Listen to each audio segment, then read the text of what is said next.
Yo! Today, we are going to be theory crafting on Pokemon Legends ZA. Yesterday, Pokemon Z was finally announced. And I thought I'd spend today, or at least part of today, going over what I think and what the future could hold for the Pokemon franchise, more specifically this game.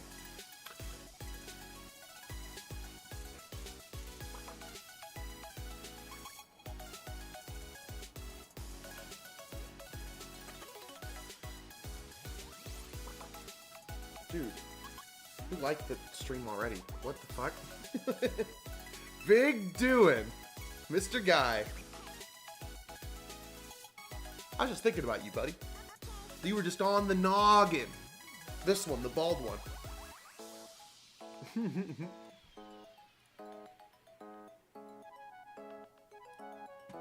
me a second, get all set up, and we'll get into the Biz Snatch.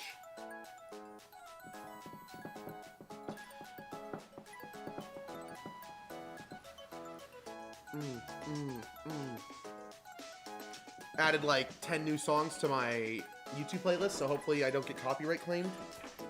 Mitzi, what the fuck? She's like, I know he's streaming, he's talking loud.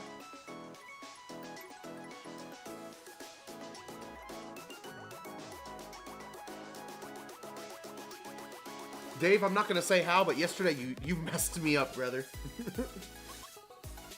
I probably wasn't the same until this morning.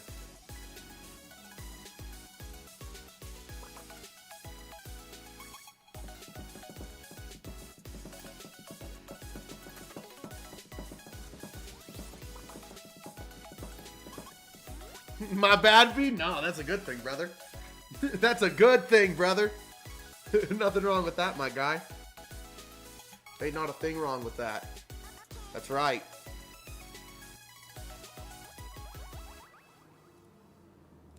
Alright. We're going to pause that. Switch over to this. I guess I should start by just rewatching the trailer. Stopping and seeing what I can figure out just by watching it. But there's something I really wanted to figure out today, but I figure we should start with the groundwork before we get into the nitty-gritty of it all. So let's watch the trailer that was released yesterday. This is probably my third time watching it. We'll see. Whoa, you hear that cat in the background? What the hell? Confidential. So the main thing, okay, so the main thing I want to try to figure out today, what my goal to figure out is a couple ideas on what this logo in the top right could be. Because...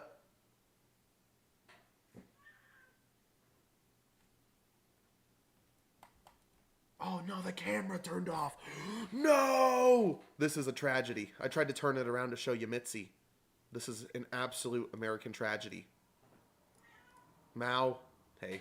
We're just not going to do that anymore. Mitzi, come here. What are you doing? I just started. I'm like 5 minutes in. Why are you freaking out? she's right here. Oh, I'm a little high. There we go. All right. So I want to try to figure out what this logo is on the top right.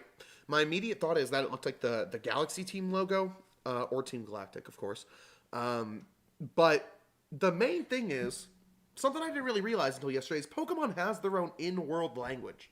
And it even, like, separates. Like, I feel like the language you see in the English version is different from the language you see in, like, the Japanese version, which is really strange. So I wanted to try to decipher what all of this meant. Or at the very... Which, I mean, we know what the stuff in the middle means, because it says at the bottom. But I really want to find out what the letters in the top right under that logo are, if we can try to decrypt that. Anyway. And I'll show you why that's important here in a second. Because I think how the Galaxy Team was like the main center of Pokemon Legends Arceus. I think whatever this is going to be like the team you're on or some major company in the game that's going to have a lot to do with what's happening. Another thing is a vision of beautiful... Come here. What's your problem, dude? What's your little issue? Let me hold you then, if you're going to scream and run around. Another thing is... Where is it? A vision of beautiful coexistence between people and Pokemon. So it's obvious that they're going to be like basing this off of the original idea of X and Y of beautification, maybe life and death and stuff like that. I'll get into the life and death thing here in a second, but I feel like it goes a little bit further than the Xerneas and Yveltal thing from X and Y. Anyway.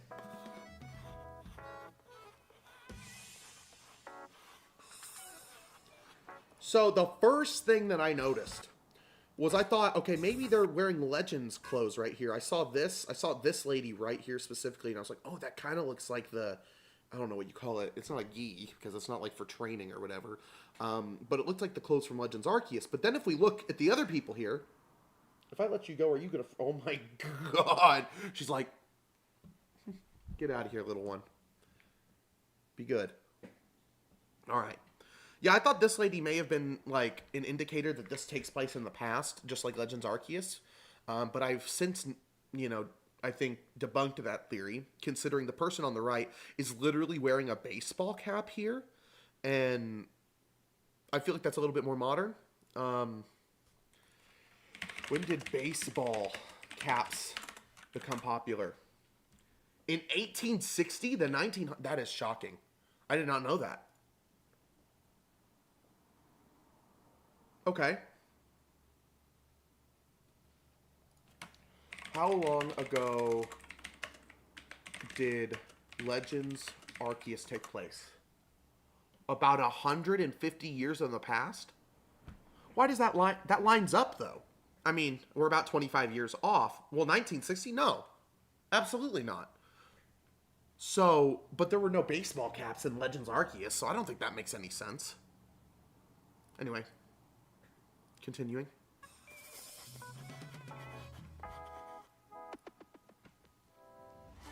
Right there. So, as our good friend Pikachu here leaves this hand-drawn world, they go into this virtual world. And then this pops up. This logo. Now, this reminds me of whenever I log into my Quest 2. I put the headset on, they flash the Meta logo at me, and I'm in the world. That's what this reminds me of. So, I'm already thinking, like, Pokemon VR? Is there, like, a virtual reality thing in the game? Obviously, no, we're not playing Pokemon in VR, but, like, maybe you travel to a virtual Lumiose? You know, all the Gen 6 Pokemon, the obvious, like, France architecture and things. There are Staryu in the water. Hold on, I didn't even notice the Staryu at first. What is that right there? What Pokemon's that? I mean, it doesn't matter. I don't think they're hiding any new... That's a Skrelp. I don't think they're hiding any new Pokemon. Hippowdon, Furfrou, Emolga, Go-Goat, Arbok. Crocodile. Oh, I really want to know, are these all Pokemon that appear in X and Y, or are there some that we can try to, like, figure out are coming to this game that weren't in X and Y? Well, I guess that wouldn't make any sense, considering these are all pre-Gen 6, or Gen 6 or pre-Pokemon. My AirPods just glitched up. It made a really weird noise. Alright, this is about the part I was freaking the fuck out. We'll get back to this. We'll get back to the map. We got a lot to talk about here.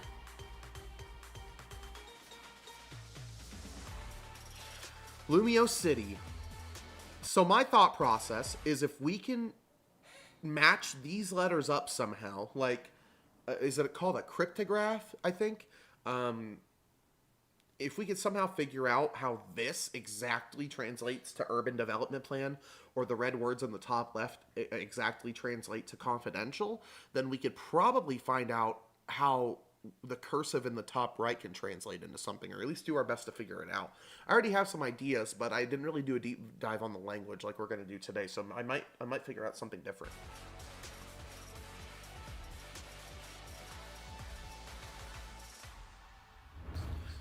Dude, it's still hard to believe that this is real. I mean, they really could have just done that. They really could have just done Pokemon Legends Z, and everyone would have, like, loved it. Z-A? Z-A. I wonder if the hyphen means anything, specifically. I don't think there's ever been a hyphen quite like that in a Pokemon title, so I feel like it's intentional. even the hyphen. If you don't know what the A is incredibly obvious. The ultimate weapon from Pokemon X and Y. Ultimate weapon. Oh, right there. Hold on.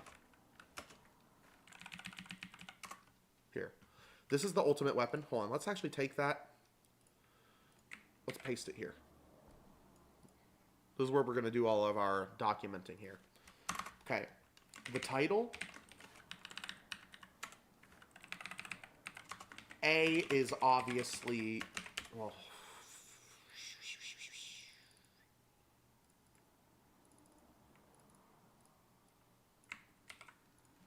obviously the ultimate weapon from XY. Okay? I don't think that Zygarde's getting a new form.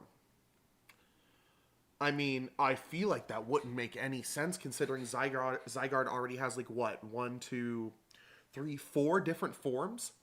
Would it even make sense to get a Mega Zygarde? Now, a Mega Xerneas and Yveltal? Now we're talking, you know? ZA 2024.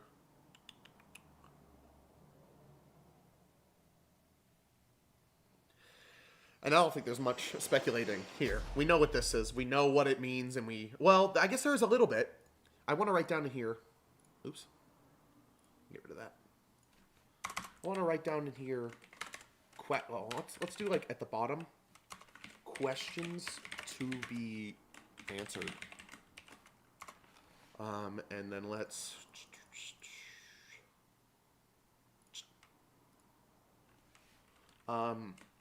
How does Mega Evolution work without items / abilities? Because remember, this is a Legends game. The last one, if we have anything to go off of, it's the last one. They didn't have items or abilities in the game. Okay? We'll come back to that. Let's start over.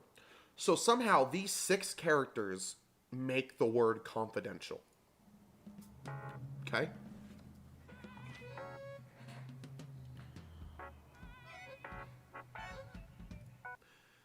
You know, at first I saw, you know, I was there for Taco's stream yesterday. If you guys ever see Taco, and he was doing kind of like a theory crafting stream, which is kind of what inspired this. He thought this may have been a question with a question mark at the end, but as we get into what we're about to get into, I think we're going to realize that this is not a question mark.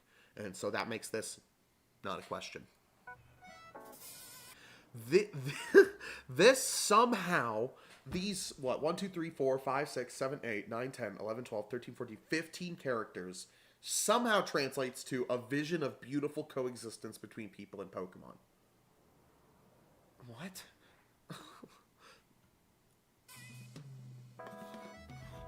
15 characters equals 9 words?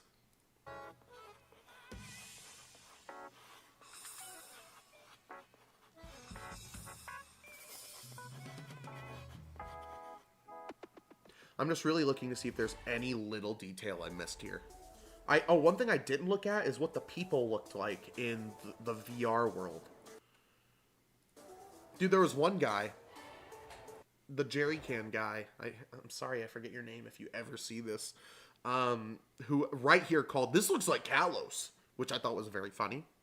We see 2 people right here. I mean, you can't really tell, but it looks like he has a modern backpack and modern clothes, a little dress on the girl.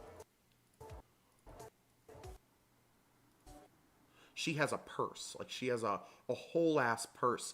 And I could be wrong, but right here where my mouse is there, like, part of a sunglasses or maybe part of her bag or a fanny pack or... What is going on there? Flabebe, Klefki, Furfrou, of course. This is a form of Furfrou we've seen before, of course. That's one thing I was worried about is, you know, because I'm not super familiar with the Furfrou forms. Furfrou forms.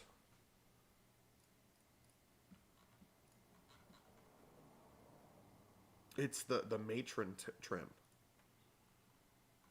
Are these all in the game? Yeah, I think these are all in the game. I think it would be crazy to think they aren't all in the game. So that's the matron trim. Strange that it's pink and not purple, but hey, go off. Is Furfrou a fairy type? I thought it was a normal. It is. Do these change its type? I don't think these change its type at all. Are these completely cosmetic? Again, I don't think I've had a Furfrou since X and Y. Furfrou can have its hair trimmed into 9 different styles, changing its appearance from its normal form into one of the following trims, each named after the style its fur is trimmed and dyed in. Furfrou will revert into its natural form if 5 days have passed since it was trimmed. Other circumstances may also cause it to revert. I didn't know that. This is all new info to me. I didn't know that it will revert if 5 days have passed. What? Okay. Dude, thank God. Thank God. Even if this wasn't a Kalos game, thank fucking God that Furfrou is back.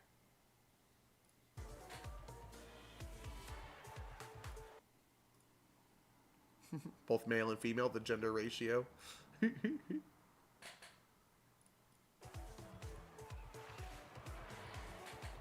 Okay, hold on. A lot of people were wondering, what's going on here? Why is this guy throwing something at the Dragonair? It's fucking... I saw a lot of people being like, what is he throwing? Dude, it's so fucking obvious what he's throwing. It's a Pokeball. He's trying to catch the Dragonair. Which is also something I wanted to try to figure out.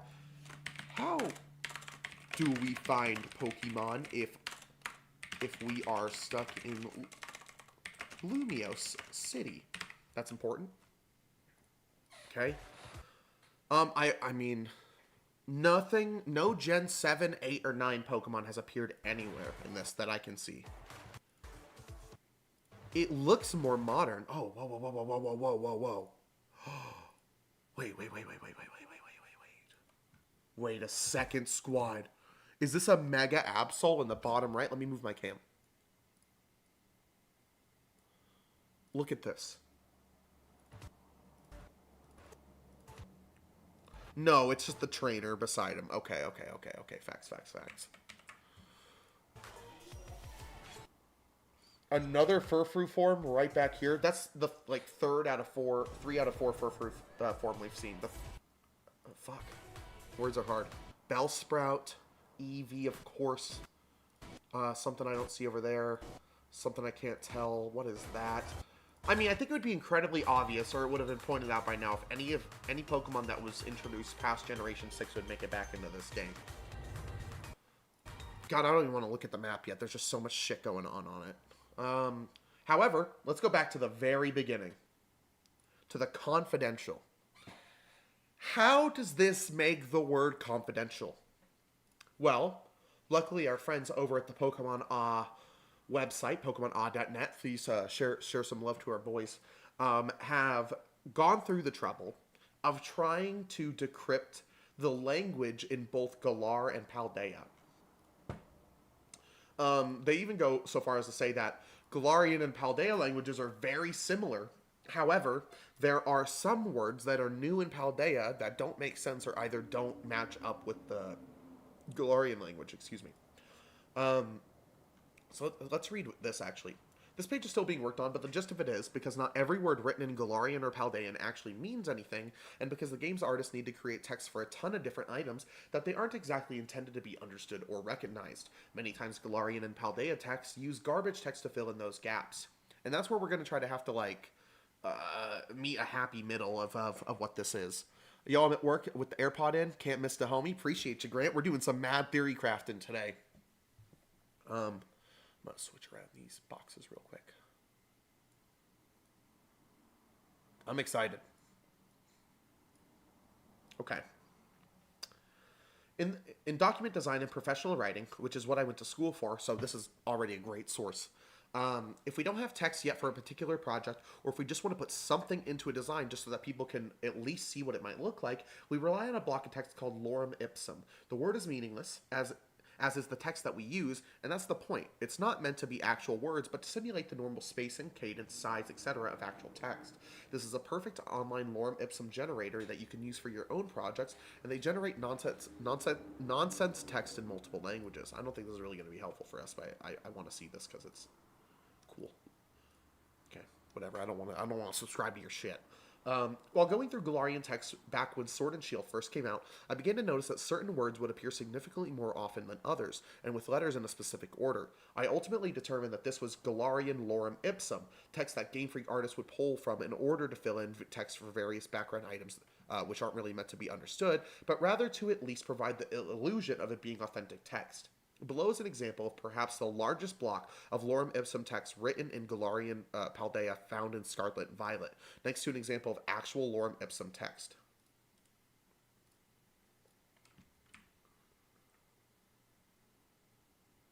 Oh. Oh, I understand. Yeah, that means absolutely fucking nothing. So, okay. Now, you may already be thinking, Casno, if they're using lorem ipsum, how are we able to find out anything? Well, there's a lot of things that translate pretty fucking directly from the Paldean or Galarian languages into English. But you have to jump through a tiny bit of a hoop. But let's keep continuing on this page, and then we'll move on. Where to go? Which one was it? Yeah, here. This page will focus on Galarian Paldean lorem ipsum text, at least for the purpose of helping other Galarian Paldean linguists out when trying to decipher a bit of in-game text. That is to say, if the words you see can be found in the soon-to-be-added Galarian Paldean lorem ipsum text, then it's a safe bet that the bit of text is most likely not intended to be anything important or intentional, but instead simply garbage text that exists solely for the illusion of language. In a way, think of it when AI attempts to create a scene with text in it, only to, well, get a little creative. Like this. Okay. Now, do I think anything in here is lorem ipsum? No, because it gives us a direct translation throughout the whole thing, except for the one word we want to decrypt here. So I think everything here specifically means something, and we can try to decrypt it to figure out what the word in the top right is. Okay? Let's keep reading. Okay, well that's it on that. So, now that we know a little bit, now that we understand that these words have potential to not mean anything, or at least have some letters that are kind of thrown in to not make sense, we can kind of like think about this a little bit looser, and that may help us come up with the name. The next thing is, if we go over to the Paldean and Galarian alphabet guide, no, we'll get there next. Hold on.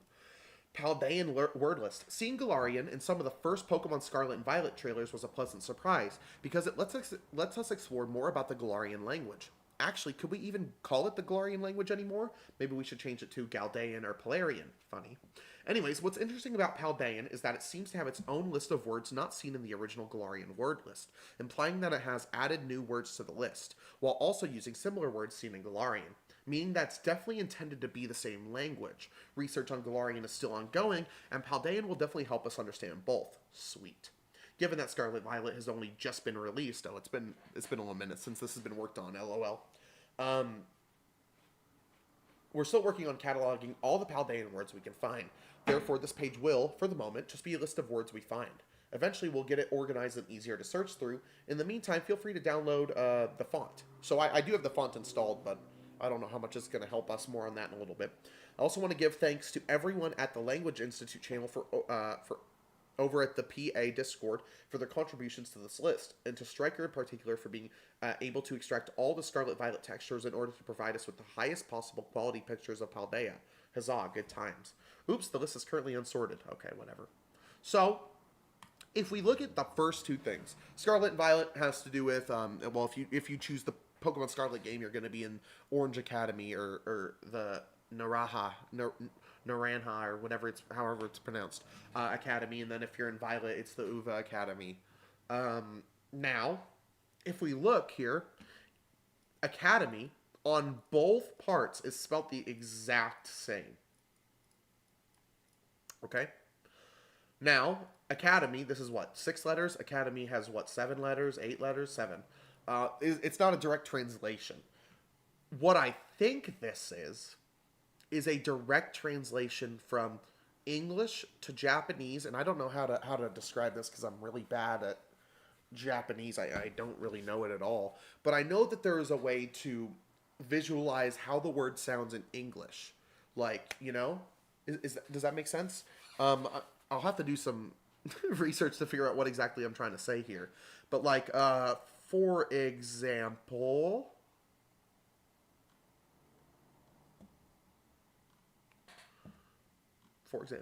hold on. Let me see if I can find an example of what I'm talking about. Oh God, we got to read this. It is interesting that we didn't get starters teased for Legend Z, but I think it's because having a future kills game... Wait, because having a future kills game makes sense for the original 3 starters. Now, if you remember... I think I remember in Legends Arceus, didn't it not show us the starters at first? Am I wrong about that? Let's look up the... Let's also do this. Pokemon Legends Arceus reveal trailer. Oh, well, hey, well, what'd you look at that? No, I got what you meant. No, you're right, absolutely. In the first trailer for Legends Arceus, we see the 3 starters. Wow, incredibly good point. Let me write that down.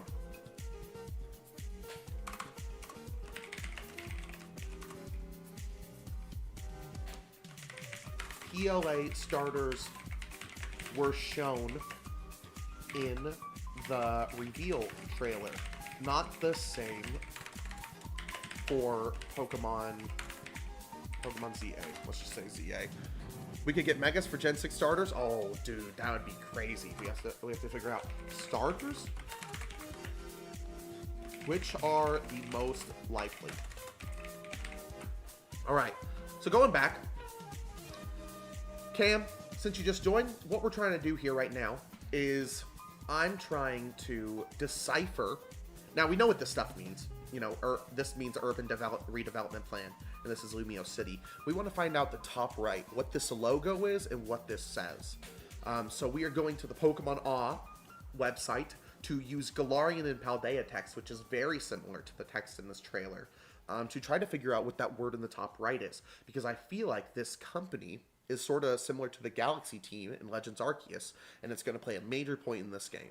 And so I think figuring that out is going to help us figure out more, I think. Or it'll at least be a good start. So what I was trying to figure out here, if I can find where...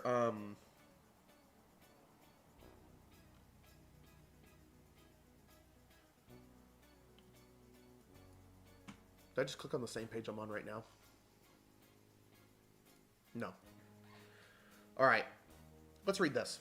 Introduced in Pokemon Sword and Shield, and used in the recent Pokemon Scarlet and Violet, the Galarian and Paldea language alphabet is a unique series of characters which is intended to represent the language used by the people in Galar and Paldea regions, and can be found everywhere in the region, on various signs, storefronts, clothing, products, advertisements, random boxes, you name it. It's on it, but what's unique about it is that it's unlike any other language script seen in prior Pokemon games. Oh, whoa, really? Oh, fuck. Hold on, we'll get back to that. Throw that at the end. We'll get back to that. Or even real life, although it clearly has many similarities with existing characters from existing languages. But what is that exactly the Galarian Paldea language alphabet? Do the letters or words mean anything? Words tend to repeat, so surely they mean something, right? Well, ever since the release of Sword and Shield, I've already uncovered and deciphered a lot about it. And with the help of everyone at the Language Institute channel over at the PA Discord, we've been able to unlock even more secrets, and yet despite all of our work, there's still a lot more left to be uncovered and discovered. Okay? Last point I want to make is there's a possibility that we'll get new forms for Xerneas and Yveltal, maybe even Zygarde. Maybe they could bring back Ash Greninja, or maybe having Ash Greninja with a crucial plot point to the story. You know, I think Xerneas and Yveltal are going to be getting new forms, whether they're Z and A forms, just new Mega forms, or whatever. I agree. Zygarde, I don't know, just because he already has 4 forms. You know, to be fair, Pokemon likes throwing curveballs. You know, maybe we're not expecting that. Will they bring back Ash Greninja? I don't think they will, man. I really don't think they will. Just because it's Kalos doesn't mean Ash Greninja may be coming back. Ash isn't around anymore. I hate to say it, because I miss him every day, but Ash is dead. Spencer, what's up, brother? I was on here on Twitch. I'm going into YouTube now. Welcome. I'm sure a lot of you are visiting this website for the first time. I just want to get a straightforward answer out there, so here they are. Oh, here's the alphabet. Yeah, it's a long shot, but it's worth bouncing some ideas out there. Yeah, no, absolutely. It would be cool to have Ash Greninja back, you know? weren't we? No, we were not given Battle Bond, Greninja, and Scarlet and Violet. Like, I mean, we could have it, but, like, we couldn't do anything with it. You know, it couldn't turn into Ash Greninja.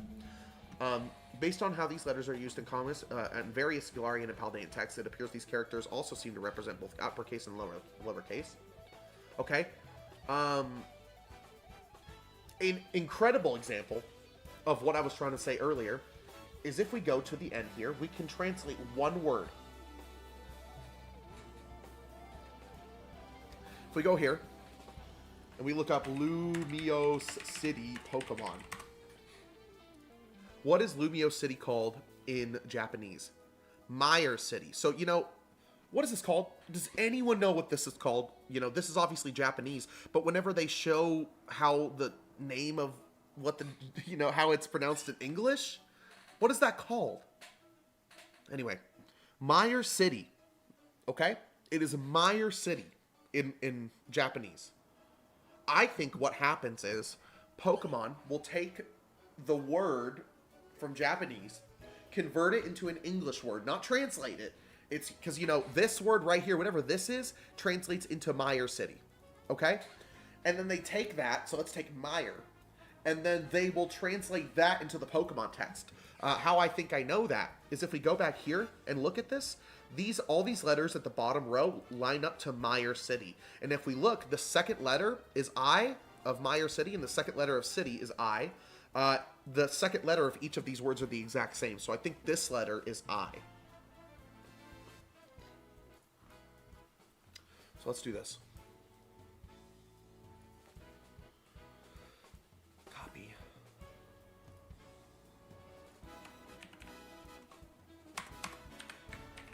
Put that in there. Obvious translation to Meyer City.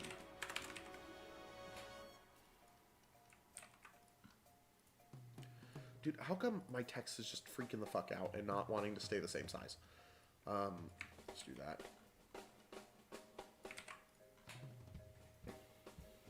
A new Charizard form? Grant, chances are a new Charizard form is going to be coming. Chances are a new Charizard form is going to be coming. Mega Charizard Z and A. First Pokemon to have 4 fucking Mega Evolutions. How do you feel about a Legends Gen 6 game instead of Gen 5 remakes or Gen 2 Legends, by the way? I'm kind of on board with it. Dude, me too. Here's what I think. I think Legends is not following a specific path. I think we just so happen to get the Sinnoh Legends at the same time that we got Sinnoh remakes. Okay?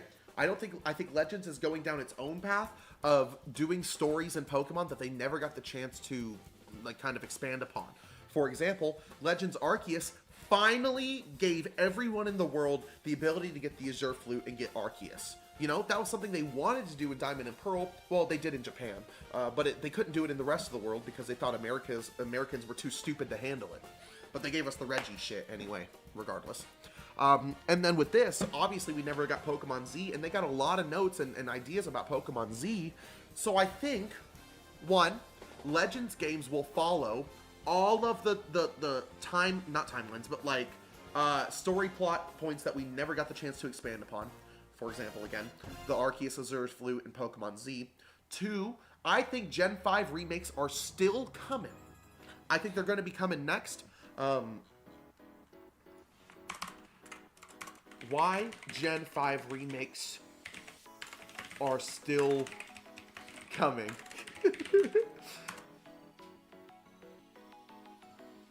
Okay.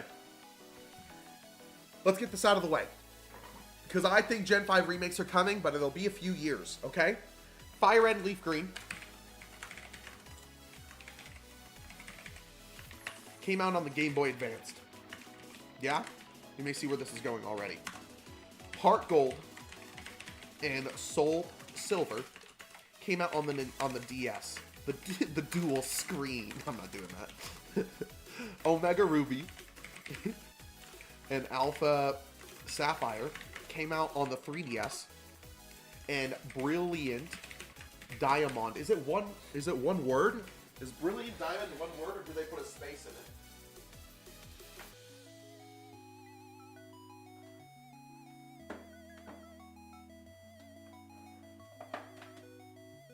Oh, there's a space in Alpha Sapphire too. I didn't even think about that. Okay, hold on.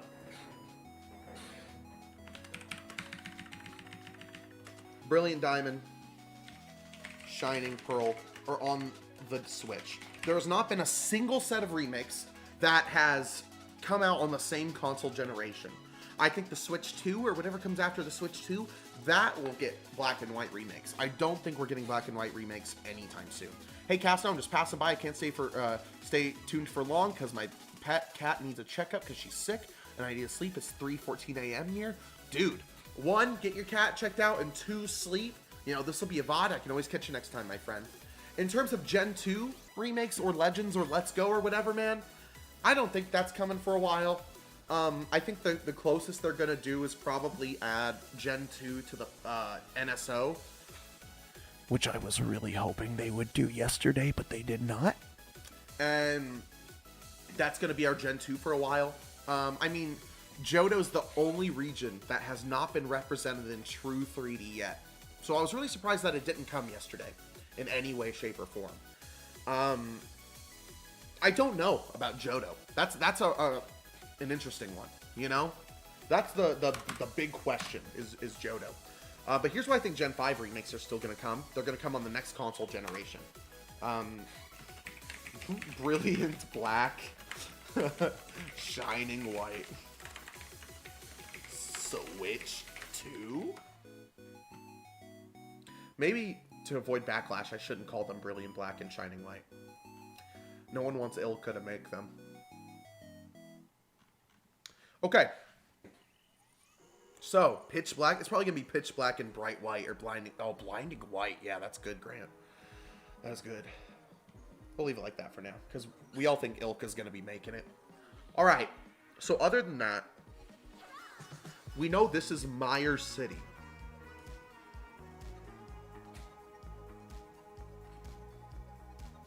And if you look at it, some letters even look like, you know, this looks like an E. This looks like kind of a Y.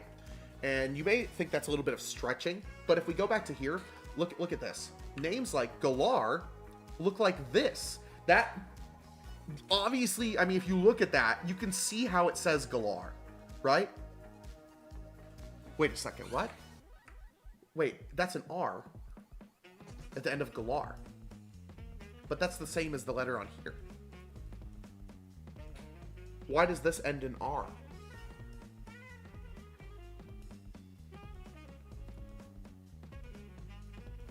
Oh shit, we're already on to something. But then down here, the word Game Freak, the R in Game Freak, is different.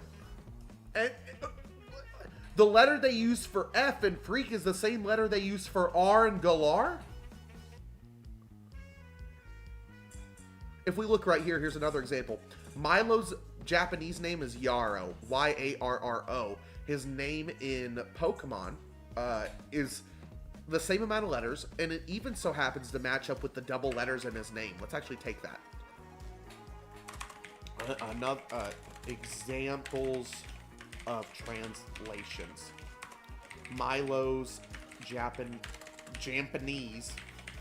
name, Yarrow, translated into Pokemon word. Let's not do that. Let's see.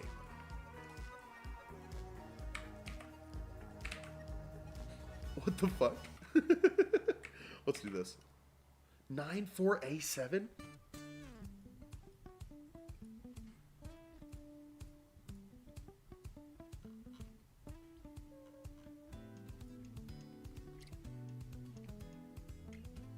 Is it not letting me use this in Google, whatever?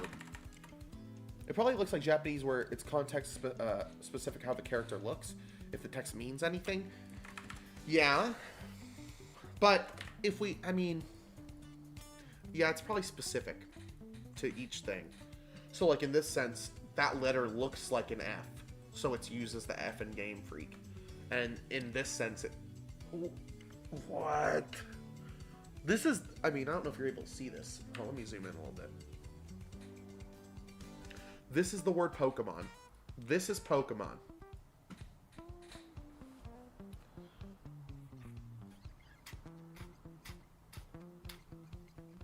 Names like Galar, Pokemon, Wedgehurst, and Milo, Steel-type, and so forth, meaning that if you see these words in GPLA text anywhere, you can be certain it's referring to them specifically. So these words always mean what they mean, you know?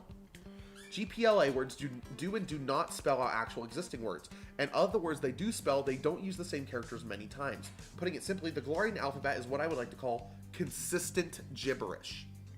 This is really difficult to, this is a really difficult point to explain because GPLA is very inconsistent in how it uses its letters. It's almost as if Game Freak intentionally avoided making it understandable in order to prevent any potential claim that secret messages were being added into the game. Probably. I'm probably spinning my wheels on this with that. But I think it's obvious here that we can somehow use this to try to figure out what that says up there. I mean, at the very least, it has the potential to look like the word it's trying to say. That kind of looks like Game Freak. That kind of looks like Galar League. Even though this first letter, the L, is the same used in this, as the E here.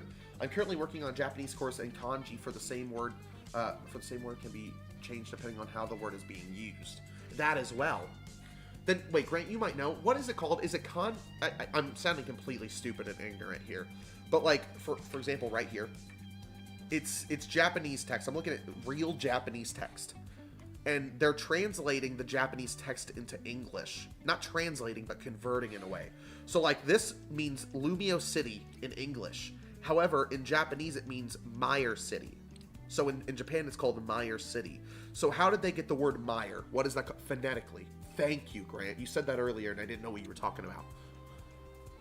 This is a phonetic translation?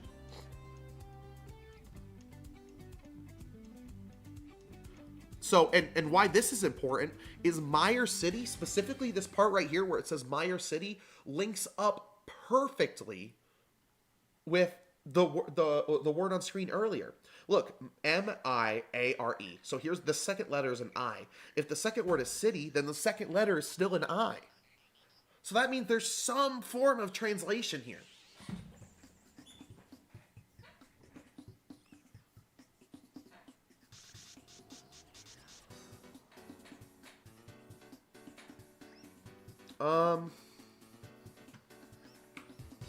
So with that being said, let me get this out of here. I think the next course of action is to take that logo.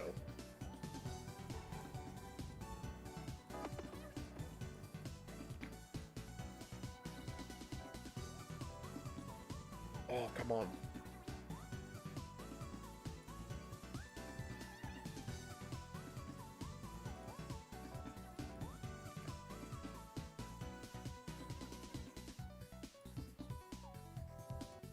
Oh, there we go. Okay, that's probably the best we're going to get here.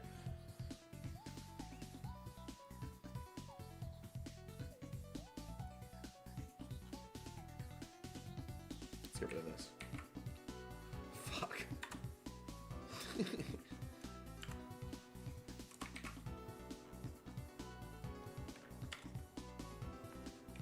we fit this on the page?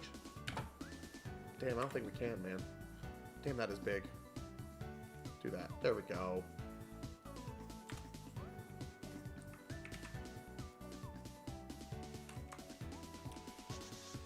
So, let's try to see if we can at least find letters that are similar to this here. What do we think this says?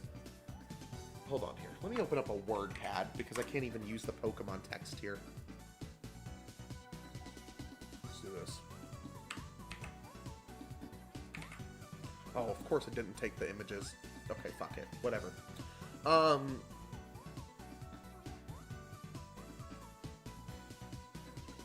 wish there was a way to import my own fonts.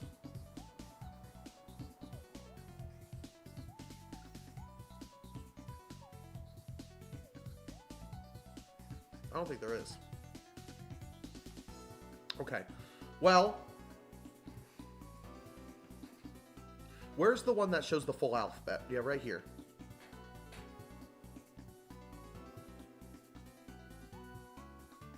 Lowercase.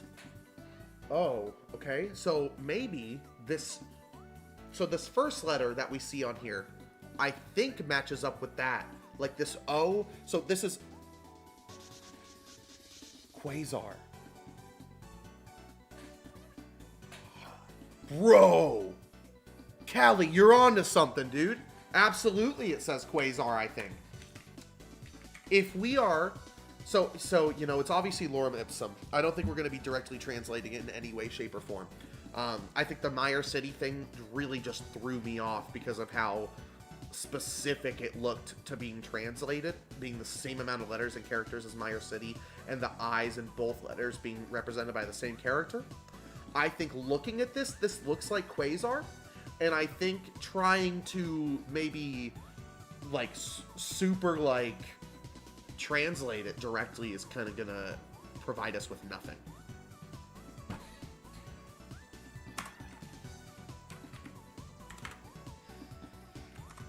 Company name, Quasar, possibly? That's a good one, dude. Let's look up Quasar. I'm Johnny Quasar, and this is my dog, Goddard. Active galactic nuclei. Hold on here. Hold up. My first thing that I thought, if we go back, I thought that this looked similar to the Galactic logo. Team Galactic logo. Okay? Look at this. Oh, this is even right here. This is even comparing it to the one from Legends Arceus.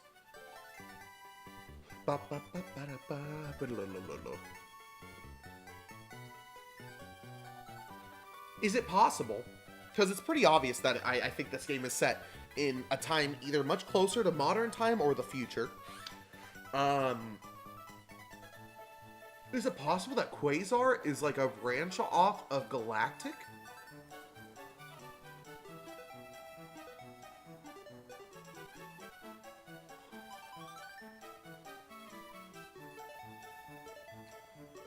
That wouldn't make any sense to me.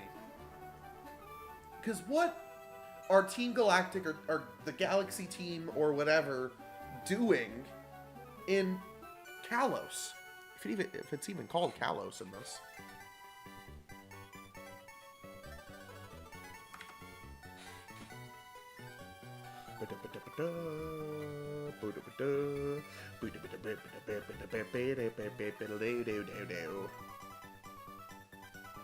Okay.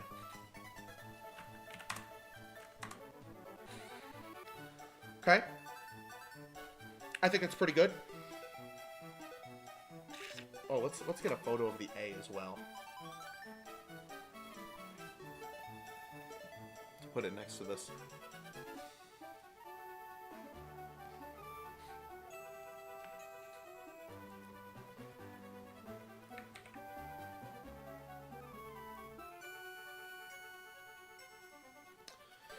People are saying mid-1850s to 1870s for time date, if it's still in the past.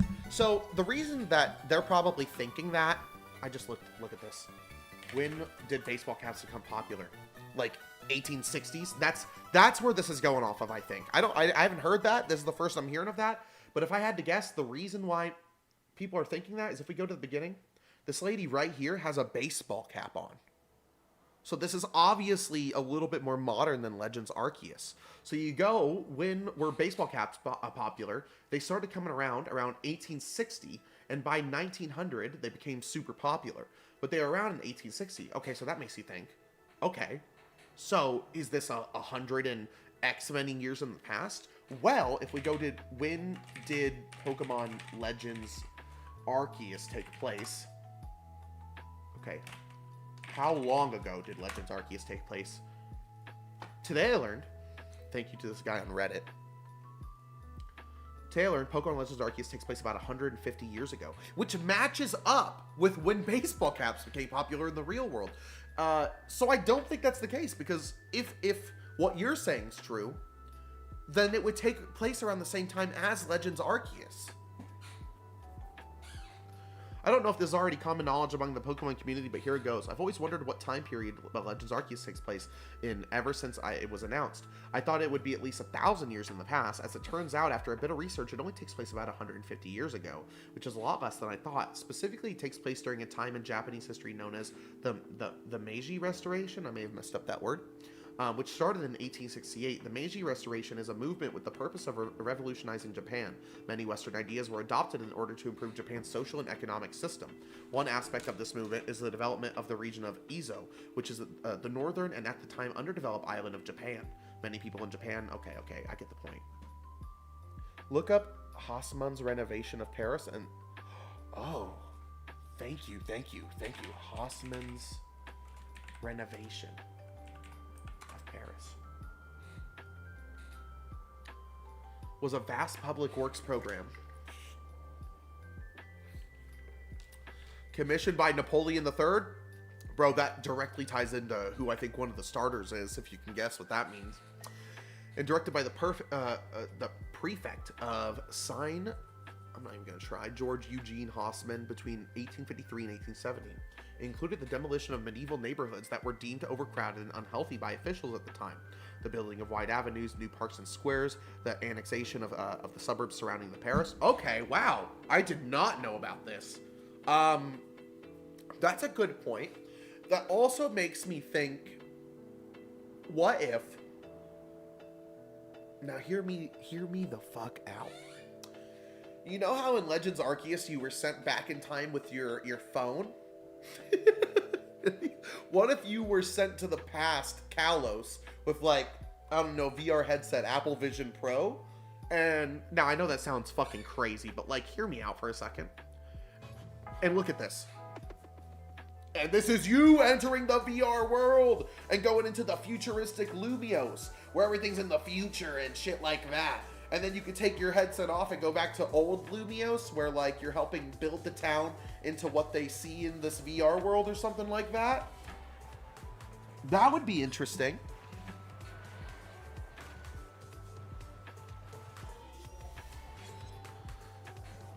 Because if we look in this virtual world, there's a bunch of people, may even be like even Pokemon,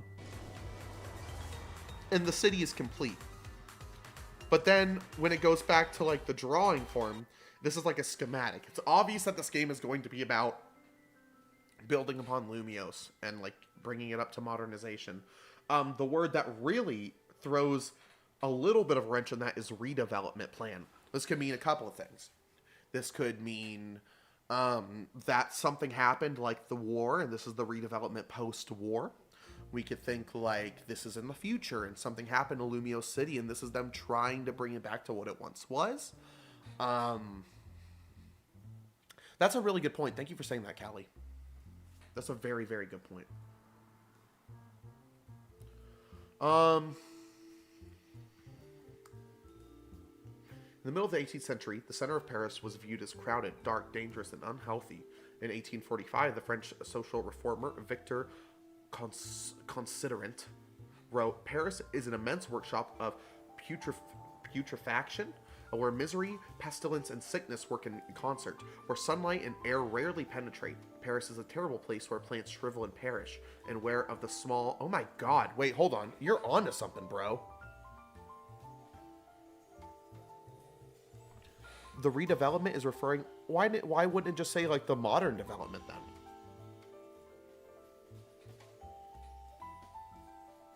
I guess you're right. No, that's right. I think I'm looking a little too hard into that part. Okay. Dude, thank you. My god, that really helps. Oops.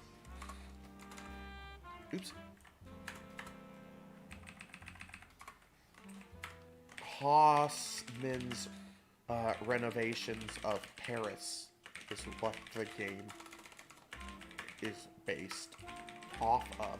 Wow. So, okay, with going off of that, was there something like that, like similar, that could be translated back to Legends Arceus? Was there a sort of like Jubilife city or village like counterpart in real life, much like there is for this here?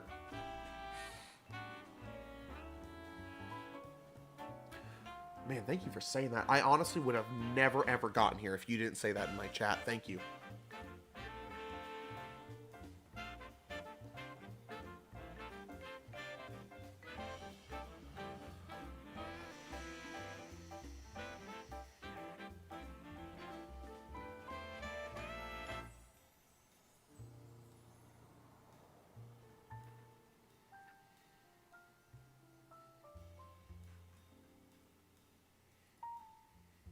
So, some say the futuristic parts might be referring to a time travel mechanic.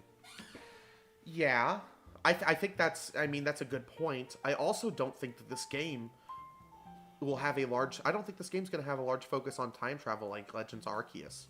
It's obvious that Legends Arceus was a rework of the Diamond and Pearl story. You know, time and space. That was like the whole gimmick of Diamond and Pearl, and that's kind of like what they led into for Legends Arceus. I think time play may be something that Legends ZA gets into, but I think it's going to focus more on the beautification of Kalos, much like the focus of X and Y. Now, whether that goes into specifically the redevelopment here, whether that goes into like Lysander's view of life and death, and how like Xerneas and Yveltal symbolize life and death. But I also think right here, listen, man, I'm saying right here specifically, this is what it looks like when I put on my Quest 2 and I go into VR. You know, like the Meta Quest logo pops up in the middle of my screen, like the supposed Quasar logo does right here. You know what I mean? I think there's a chance you're going in between the virtual world and the real world. Right? What is the significance of this virtual fucking world? It's either, one, like you said, futuristic parts going to the future, or two, it's a virtual reality. What if the game was like real life versus virtual reality? And like maybe this could also dabble in like like real life versus AI, like artists versus AI or something like that. I think that'd be a very funny thing to like get into.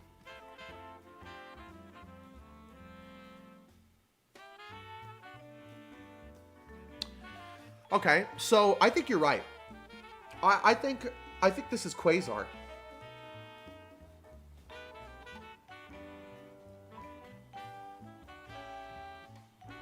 Another thing to note is if we go into the Legend ZA logo, a better one. I mean, I guess this works. Oh, it's just not. Okay, come on now. Oh, Pokemon Press, thank you. Oh, maybe I already...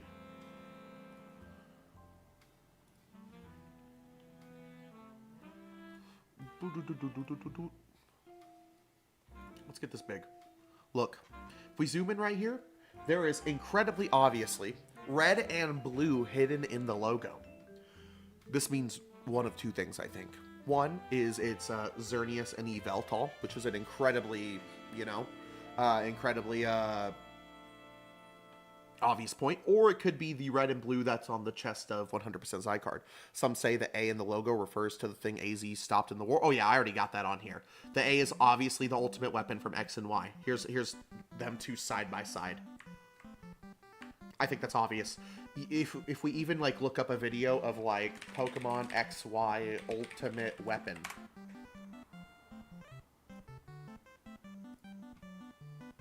Watch how it like splits open.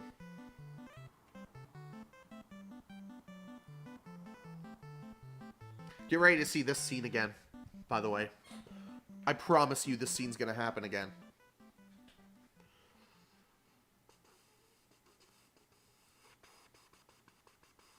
Okay, here's the ultimate weapon coming out of the ground. And watch how it, like, folds open. Watch how it, like, folds open here.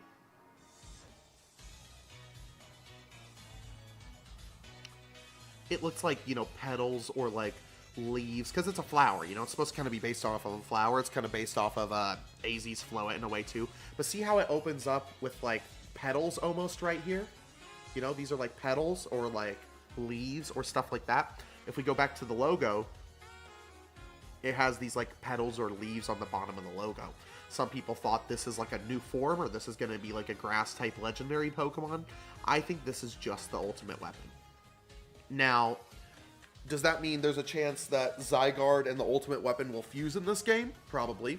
Especially since it's Z-A. It's not Z, the game's not pronounced Z to A. It's Z-A.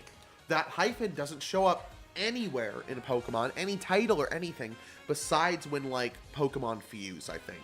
So if we go to, like, Dusk, Mane, Necrozma.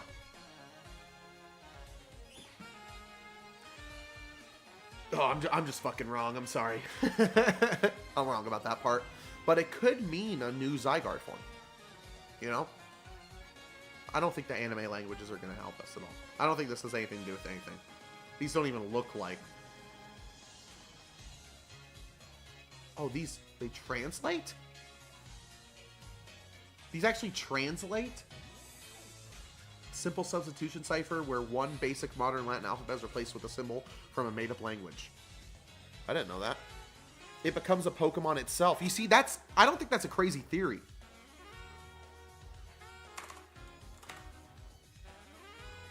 Zygarde fuse with ultimate weapon? Question mark? Ultimate weapon becomes a Pokemon? Question mark? What if, like, Rotom takes over the fucking ultimate weapon and it's just like a giant Rotom, you know? Do-do-do. Dee-dee-dee-dee-dee-dee.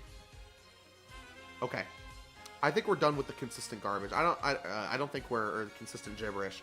I don't think we're deciphering anything here. I think we found it. I think it's going to be called Quasar, and I think it's going to have something to do with Team Galactic. In fact, I'm going to put that on here as well.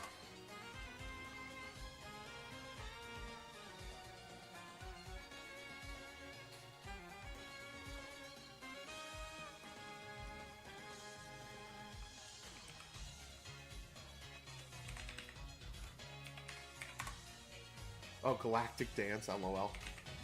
Team Galactic logo.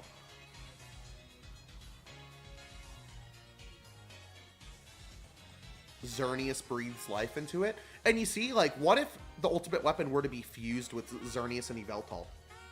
I don't like that. Oh, here we go.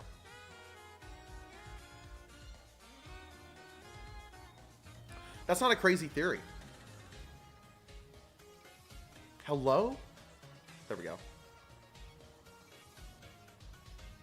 Shout out to the dude who made this art. Who is it? Doesn't say. But there's his KND. He's part of the Kids Next Door. Yeah, yeah, yeah, yeah, yeah, yeah.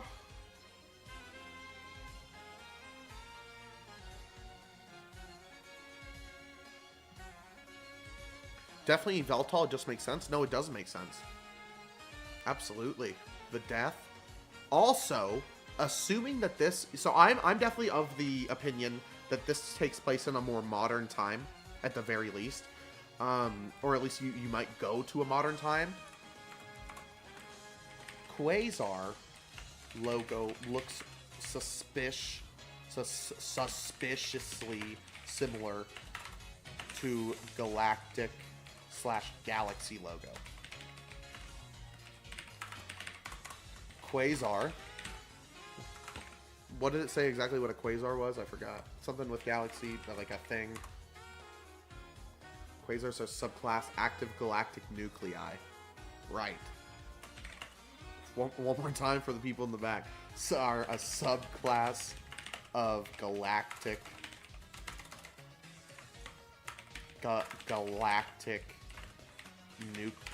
nuclei. Okay? I think we're onto something.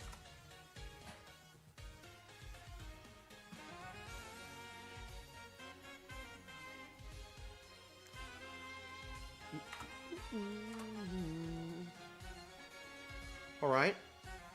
Cool.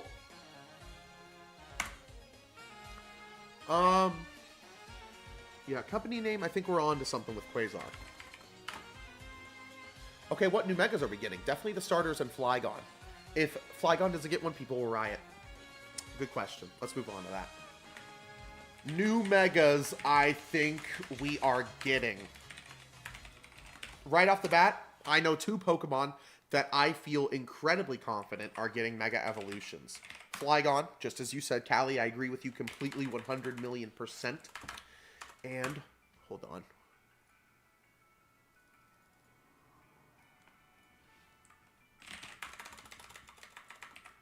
Fucking hell, come on now. Oh, why did this show up here?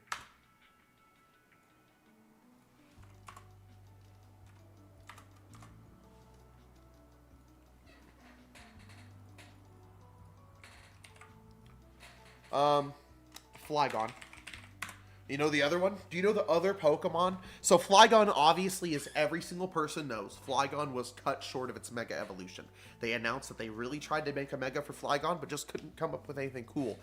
Callie, do you know the other Pokemon that is in the same boat? There's one other Pokemon that they plan to make a Mega for that they never ended up doing it. They even went so far as to adding audio clips of this Pokemon's Mega Evolution to Pokemon Home that we found. Like, as in recently, audio clips came up of a different form of this Pokemon. It's listed in the code of Pokemon Home of having a second form when it never has had a second form. It even has the audio, like, cry. That's what I was trying to think of the Pokemon. Milotic? No. It's Jinx. If you can believe that. Jinx has a listing in the code of Pokemon Home for a Mega form. So that's crazy. I think Flygon and Jinx are coming. I think what we also need to do here is starters.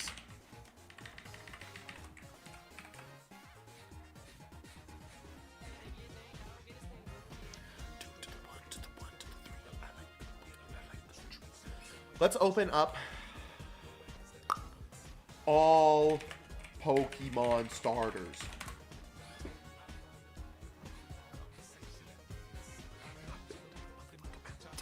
Heard motherfuckers don't see the drop. If you ain't got a weapon, I'ma pick up a rock. And when I bust your ass, I'm gonna continue to rock. Don't let that fly girl pass you by. Alright, let's see. We about to have a party.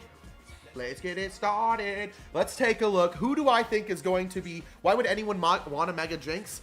And, you know, that's the thing. I don't think anyone would want a Mega Jinx. But the fact of the matter is they were gonna do it and then didn't. So... Flygon and Jinx at the very least.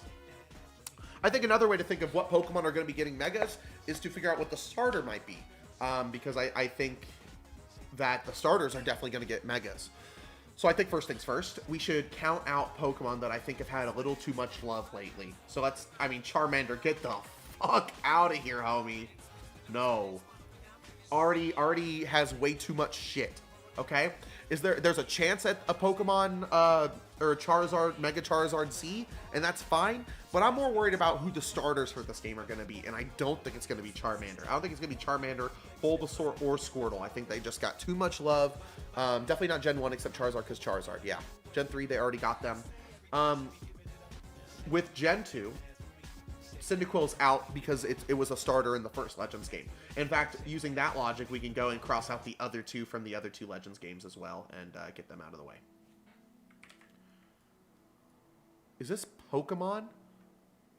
Together Forever Ash AMV? That's not... This isn't my... Here, loop, shuffle playlist. What's going on? Loop video. No, we want to just loop the playlist there. Okay, no. No, I don't want to do the fucking AMV. Let's go to the top again. Sorry, excuse me. Where were we? Chikorita, maybe we'll come back to it. Totodile, maybe we'll come back to it. The 3 Hoenn starters, well, here's something to think about with the Hoenn starters. And I guess this really goes for all of them in this case. This can apply to any starter here. But with Legends Arceus, we got 3 brand new final evolutions. You know? We got the Hisuian trio. Okay? I think that the new forms have the potential of getting their own Megas. Even if it is Charizard. Imagine like a Colosian Charizard X and Y. You know what I mean? Imagine like a Colosian Bulbasaur. Or Colosian, however you want to pronounce it.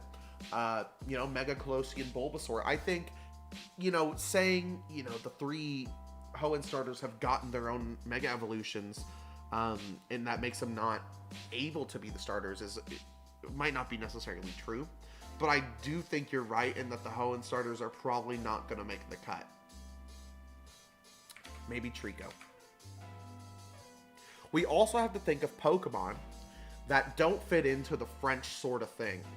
I don't think Tepig fits in. He's like more of a Chinese thing. I don't think like Fennekin fits well. I don't think it's any of the 3 Gen 6 starters. I think that just doesn't make sense for us to get the Gen 3 or the Gen 6 starters. I think those 3 are just out of the bag completely. If you want my honest opinion, I think that Totodile has an okay chance. I think that Poplio has an okay chance.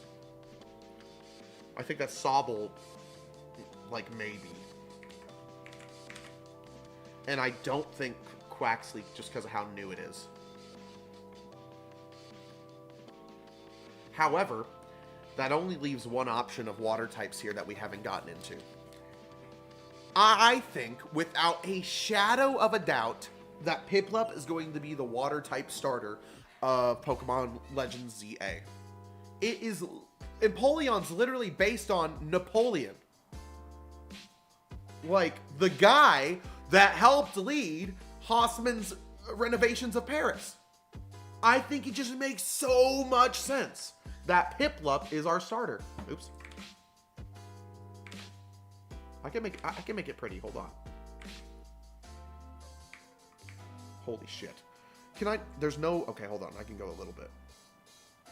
No, there's no, like, middle ground. It's either that or that. Okay, fuck you too, zoom in. I think it's Fido Baguette form. Dude, that would be fucking awesome. You think it's Turtwig, Scorbunny, and Quaxley. Now, I'll tell you right now, I'm going to put an X over, like, almost all of the Fire-type starters. I think it's between Litten and Scorbunny. And I think it's almost certainly Scorbunny. Why? Football! Football. Literally football. It's France. You know? I think Sprigatito's out. Empoleon is based off of Napoleon 1, not Napoleon 3, but still a good choice. Yeah, I mean, regardless, it's still... The French tiebacks are crazy, you know? And it's also a relative, so yeah. But yeah, no, it's not the exact dude. Grookey? I just don't see it. I think the grass starter is the hardest one. It could have been Sprigatito, but why would we get a Meowscarada so soon?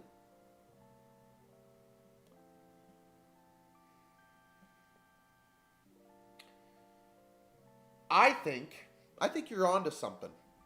I think it's either Turtwig. I think it's between, if you want me to cross out who I think it's not going to be. I don't think it's going to be Grookey. I don't think it's going to be Chikorita. I think it's between these 3.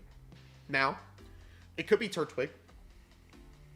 However, it could be Turtwig. But if we're getting Piplup, we're not getting Turtwig.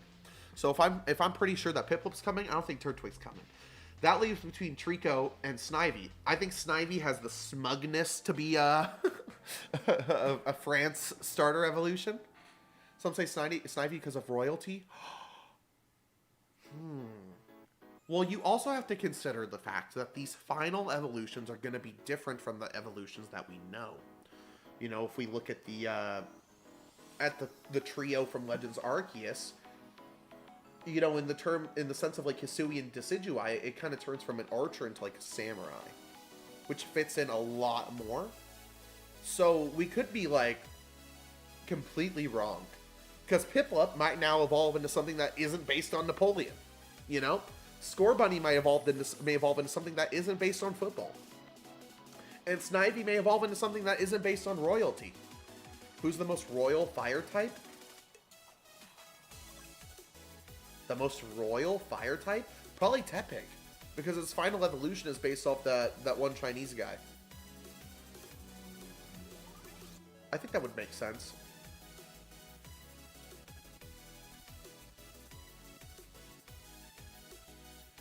I mean, unless you want to count that, like, I mean, it's not really royal, but like Infernape's based on what the guy from fucking, you know, whoever Goku's based off of. Sun Wukong, is that what it is? Dude, that's hard, man. Some people are also saying, I saw that like there was this what was it? There was this image, Legends ZA starters. Let's look at this. And I want to go to, it's going to be in here somewhere, I promise. This right here, I fucking called it and knew it was going to be in here. This image was shown with the DLC, the Blueberry Academy DLC. And this shows the 3 Hisuian starters, Rowlet, Cyndaquil, and Oshawott, next to 3 other random starters. Two of which match up with potential Pokemon that we think is going to be in this game. What if these are the 3? What if it's Snivy, Torchic, and Piplup? Now, I know what you're thinking immediately. There's one glaring issue, and that's in the form of our homie Torchic. But this goes back to what I was saying earlier. I think that, you know, all of the starter evolutions are going to be different. So I think whatever that Torchic turns into, and eventually possibly Mega evolves, is going to be different from Mega Blaziken. It's just really strange that it's going to be one of the few Pokemon that has 2 different forms, which each have a Mega evolution. But, you know, we all remember Mega Blaziken and the impact that made on everything. You know what I mean? So maybe not Scorbunny.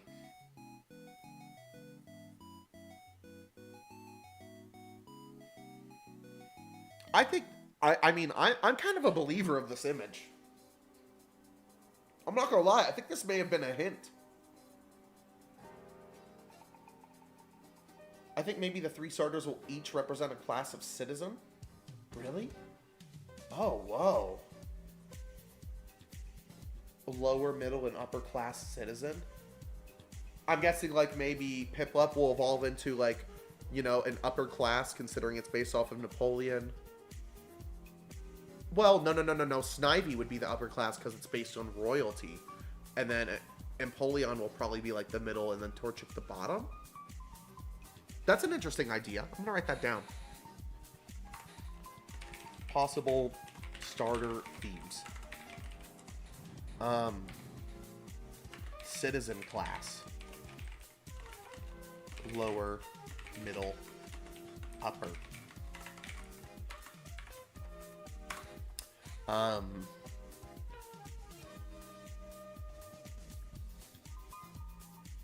Some say Torchic because France's national animal, I think, is the rooster.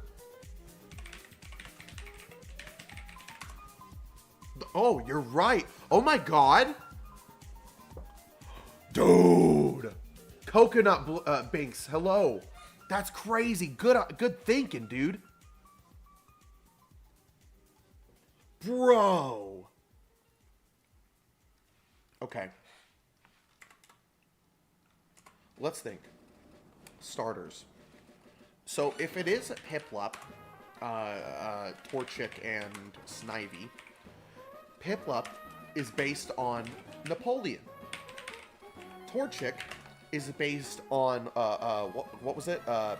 National animal of France, rooster.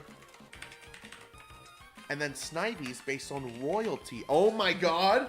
We're on to something, team! We're officially on to something! I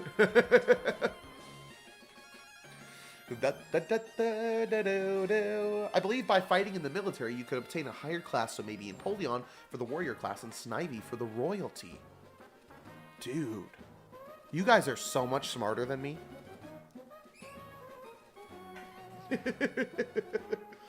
Damn. I think that's it. Are we all in agreement that we think Piplup, Torchic, and Snivy are the starters because of these 3 things? Because Piplup's based on Napoleon, Torchic's the national animal of France, and Snivy's royalty? I think we've solved it.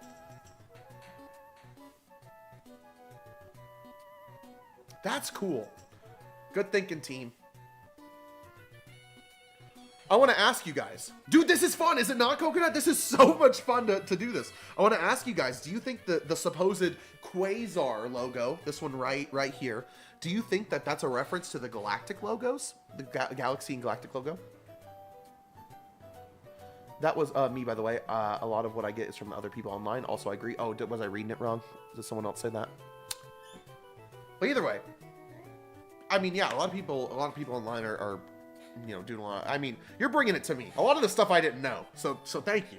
You're getting the credit for it. Okay? I don't care who said it online. You're the one that told me it. You get the credit. Okay. I think the Quasar logo is a direct reference to Team Galactic. Quasars are a subclass of galactic nuclei. Come on, man. They are just asking for it. Hossman Revolution. Dude, this is such a crazy hint. So this was from the Blueberry Academy DLC trailer. Some have said it's based off of Team Flare's logo. I don't think so, but whatever. How?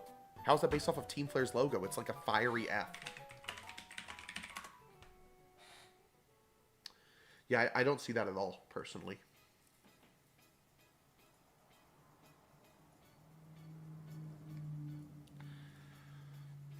I could live without Team Flare being in this game. Can I just be honest with you guys? I didn't really care much about Team Flare. I thought they were kind of annoying in X and Y. Like, I don't know which version of the game you guys played, but if you read Lysander's like story here from X and Y, let's see.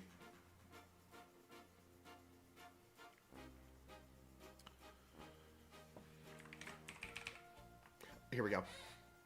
After being defeated for the third and final time, Lysander expresses his disgust towards the fact that his beautiful world will never be a reality.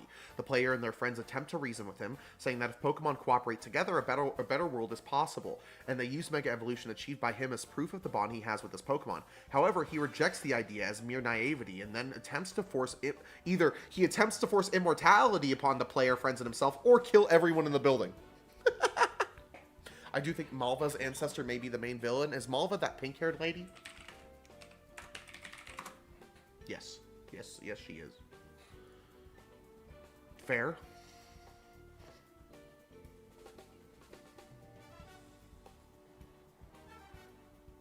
Then I don't know, man. I'm gonna call it. If you think that, and Malva's ancestor does come, Mega Pyroar, dude! We gotta throw Mega Pyroar in the mix. Mega Pyroar. Tell me that wouldn't go crazy. I think any person that we think is going to come back as an ancestor, there's someone that we're probably going to battle, and they're probably going to have a Mega Evolution. So we got to think about that. What is Gardevoir? We're probably going to see Mega Gardevoir. I mean, we already have Mega Gardevoir. And Gallade. Mega Iron Valiant. No. That will never happen. Dude, Mega Paradox Pokemon? Could you even imagine? Okay, so we've already got a pretty good basis down. We now are pretty in understandment. Excuse me, that sentence didn't really make much sense, but you know what I mean. That the A in the logo references the ultimate weapon. Does that mean that Zygarde's going to fuse with the ultimate weapon because of like the hyphen and stuff like that? Maybe, you know, Ultimate Zygarde fused with the ultimate weapon. We tried to translate words. This is an obvious translation to Meyer City, but it seems like a lot of the language in Pokemon uses lorem ipsum, just like gibberish. Consistent gibberish. Quasar. I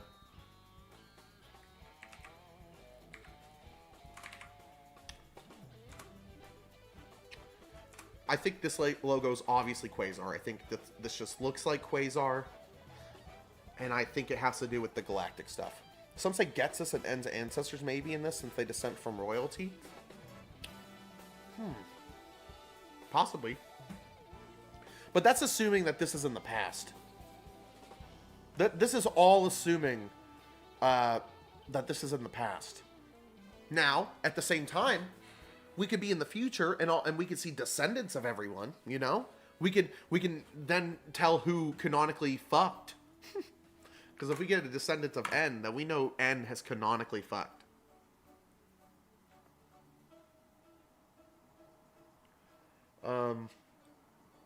Another question. I want to get your guys' opinions. How does Mega Evolution work without items and abilities?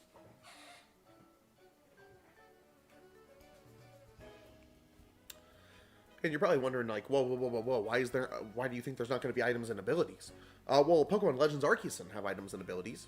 I mean, I'm sure they're going to figure it out. I mean, obviously, Mega Evolution's in the game. So whether that means, like, items are coming, or it's something you can apply to your Pokemon. A meter? Grant coming in with the crazy mechanic idea? Oh, hold on. Okay, hold on, Grant. What if instead of, like, the, Agile and Strong Styles, or whatever they were called from, Legends Arceus, that's, like, replaced with, like, the Mega mechanic? Well, then no, because well, there's also a question I want to ask. Do Agile and Strong Styles come back? Oh my god, can I spell? I mean, I think maybe. I don't know. Maybe something new. Maybe something new in its place. Maybe that's the thing. Pure bond between trainer and Pokemon and other power of friendship crap. I mean, that is true. I mean, it could be simpler. Something. I mean, going back to Ash Greninja, did Ash need a Mega Stone to evolve Greninja into Ash Greninja? I thought that was a whole thing, that Ash didn't have a Mega Stone in X and Y. If that's the case, and then there's like a bond between, you know, it comes from the bond between them and not the stones, then I think there might be a chance of Ash Greninja coming back.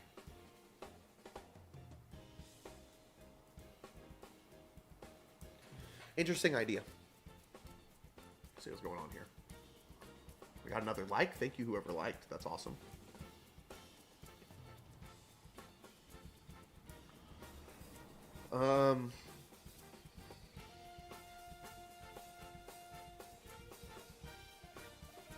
Imagine if Mega Greninja is just Ash Greninja. That'd be crazy. I don't think it would be. Now, that also makes me wonder about the idea of a Pokemon becoming similar to your trainer character in some way. But I don't know if that's going to make sense if you can change how your guy looks. You know what I mean?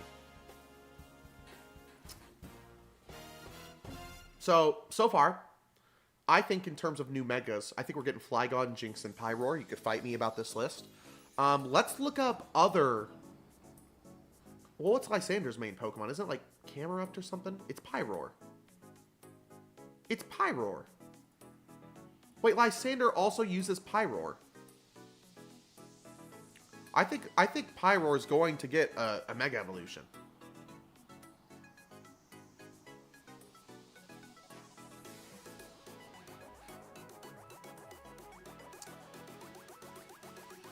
A younger Lysander in the anime. Still looks evil as shit. Definitely the starters. Bro, we're about to get another Mega Blaziken. Can you even believe that? Can you even fathom a second Mega Blaziken?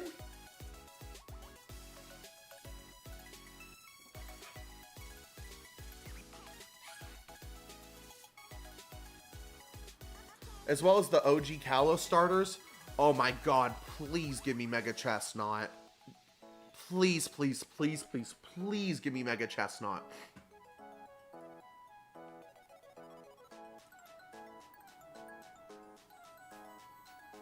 Let's look at the Legends Arceus trailer. This is a tale from a long, long time ago, when the Sinnoh region was... Okay, hold on. Let me write down my main point here. So the main point is the Legends game series is going over plot points looked over in the past. For example, I think that Legends Arceus is a direct reference to the Azure Flute event not coming to America or other regions, staying strictly in Japan. I think Legends ZA is a direct reference to Pokemon Z being canceled. Okay? I think that's not a harsh thing to make. I got it. New Mega Evolutions are just the Pokemon with guns. Steal back from Palward. He's on to something! What if they just evolve into pals? Definitely the starters, as well as the OG Cattle starters, something they got robbed of in the first place. I know they were robbed so hard. Dude, Generation 6 was robbed so hard to begin with. I mean, here we are literally 12 years later, and we finally got, you know, a new game. So this makes you wonder, what other, if we can step away from ZA for a second, what other plot points in Pokemon were not able to be expanded upon, or we never got? I guess a lot we don't know about. You know, there's probably a lot of things that got cut or taken away that we don't know about.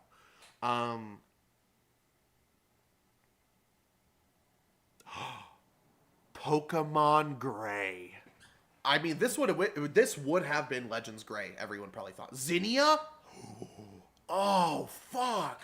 Oh shit! Hold on, you're onto something. A Hoenn game where they take you to space.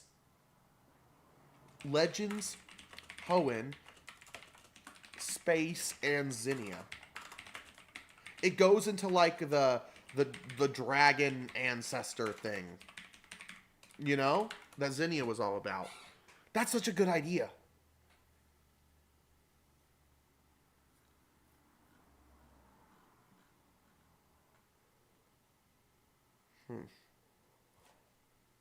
The whole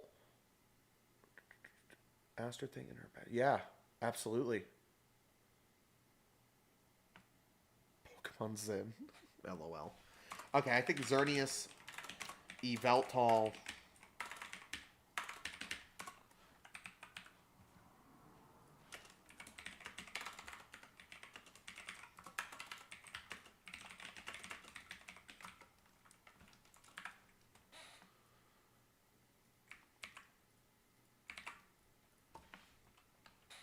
And not Zygarde. What was the other Pokemon I was just thinking of? That would probably get a new or a Mega or a new form. Oh god, I just had it. What was it? Oh, the Kalos starters. Duh. They're getting a fighting type evolution. That's not happening. Grant, that's not happening. If we're getting any new if we're getting any new evolution, which one it wouldn't be in this game, it'd be Dragon type. All evolutions are based off of special types instead of physical types. Not a single physical type has an evolution. Every single special type except for Dragon has an evolution.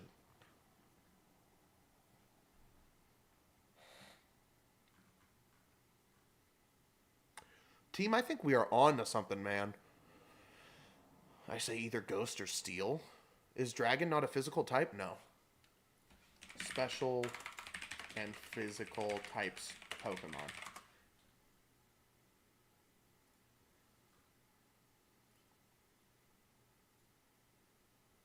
Yeah. See, physical types are normal, fighting, flying, poison, ground, rock, bug, ghost, steel. And then special are fire, Flareon, water, Vaporeon, grass, Leafeon, electric, Jolteon, psychic, Espeon, dark, Umbreon, ice, Glaceon, and dragon, which we don't have one. You know? Now, at the same time, I think everyone is waiting for a Pokemon that is like Eevee, but focuses on the physical types. I think that'd be very interesting. Maybe it does happen here. They introduce a fairy in X and Y. That is true. Yeah, that is lame. A fighting type Eevee would go pretty hard.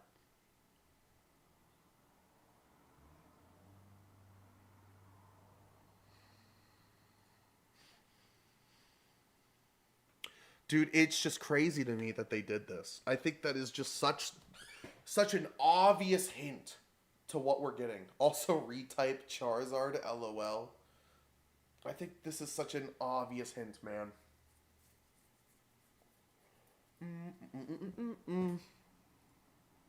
Okay, what other questions do we got? Let's move on here. How do we find Pokemon if we are stuck in Lumiose City? All right, team. Here's where I think there is the possibility of the character entering some form of, like, VR world. You know what I mean? I think we're going into a VR world. If I remember at the time people did notice this, that there wasn't a A dragon type Eevee. Yeah, I remember that. Can we petition to make 3 type Pokemon a thing? Add some complexity? Bro. If they added 3 type Pokemon, I might quit. Sounds crazy. That sounds a little too crazy to understand. Listen, man. You asked me to tell you what types are super effective and weak against Ghost and Psychic and Dark, and I have a brain aneurysm, okay? When we add a 3rd type into the mix, I cannot function. No way.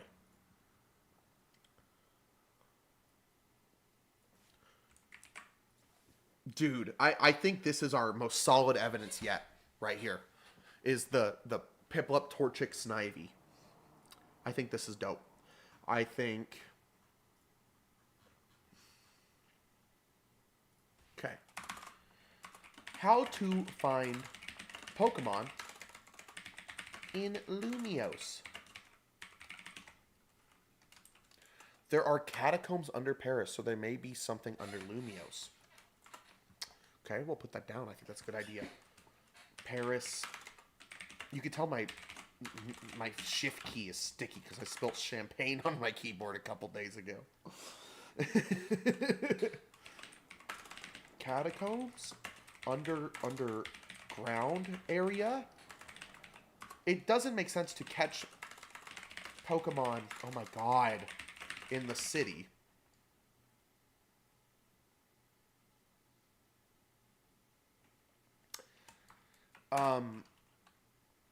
The routes around Lumiose?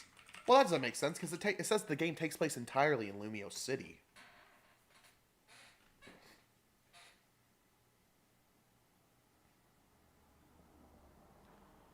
So the catacombs may have rock, ground, and steel types there. What if instead of like catacombs, they make like terrarium, like in Unova, like for the Blueberry Academy? What if under Lumiose City is a Pokemon terrarium? Now, how they're going to fit 400 Pokemon down there, you know? I mean, people still think, I mean, and I'm one of them here, that like you're going to be catching whatever. Dude, what is going on with the VR world? It's obvious that this is like some schematics, and then we're in a digital world. This was not a thing in Legends Arceus. They're throwing us such a heavy curveball here.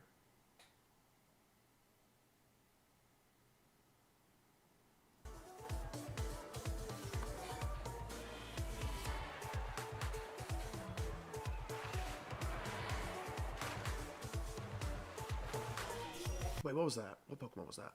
Oh, okay, okay, no, it's just, okay.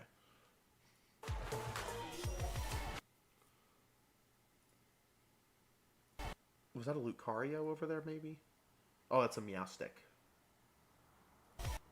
Crocodile and Sandile here.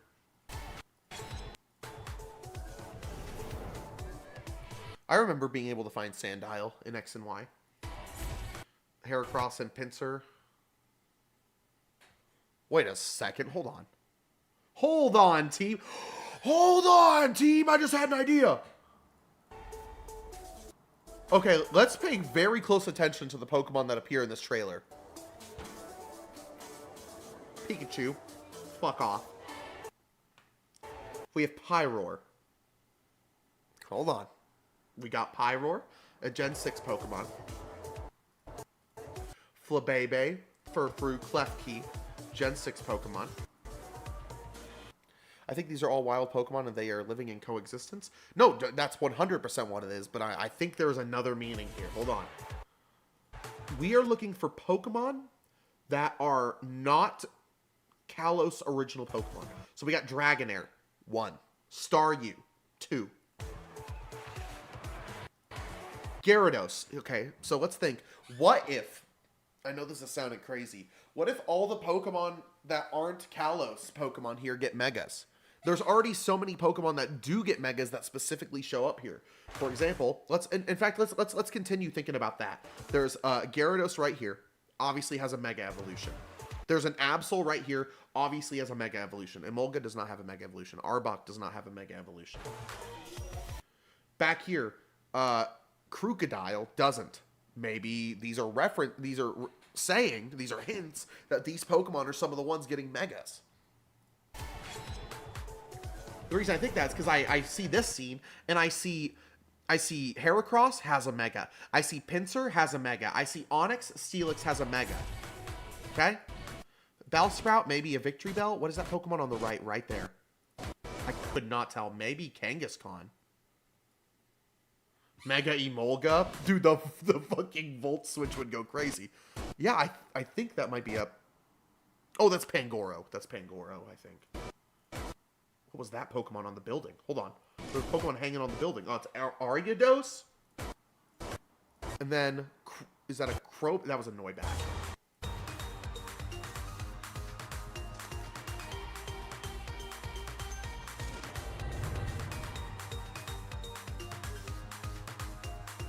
Like, imagine, right? They showed a lot of old Pokemon that Mega Evolved to there.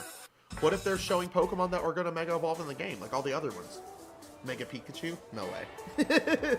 Pyroar? This already kind of helps my theory that Pyroar might have a Mega as well.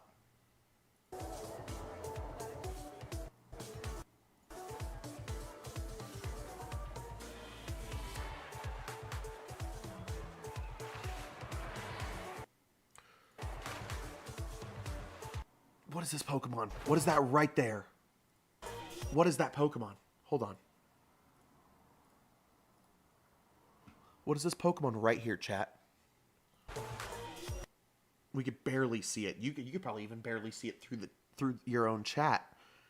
It's like a Esper or a... oh my god, it looks like it's shaped like this. Hold on. It actually looks like it's shaped like this. Maybe like... This is the Pokemon that looks like. Right? Do you see that? Oh, you can't even... Hold on. Right? Definitely like Game Freak, but definitely not at all of them. Plus, we gotta be getting more Gen 7 and 9 Pokemon. The tan Pokemon. I'm specifically talking about this little homie that's walking along with this guy right here. Let me play it back a little bit. This could be Scraggy? I don't know what that is. It's probably Esper, if I had to guess.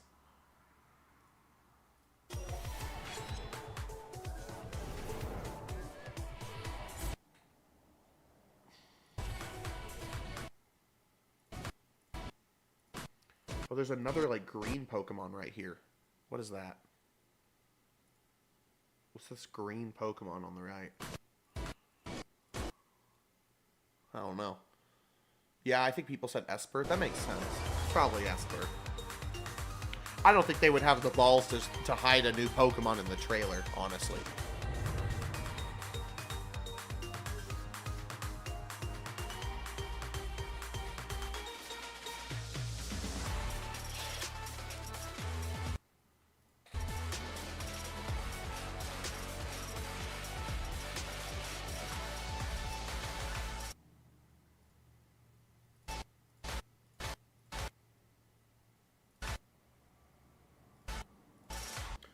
Why is the... Okay, oh. Another thing to note is that the entire opening is in 4x3 until we get into Digital Land, and then it becomes 16x9. Another reference to possibly time travel. But again, I don't think it's going to be time travel based. I don't think time travel is going to be the main point of the game, you know, like Legends Arceus was.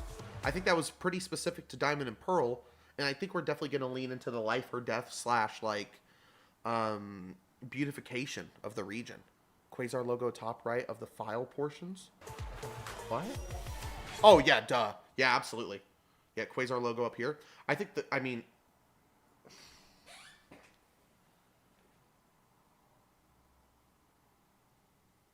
see, the Quasar, whatever the Quasar is what lets us get into the weird digital world.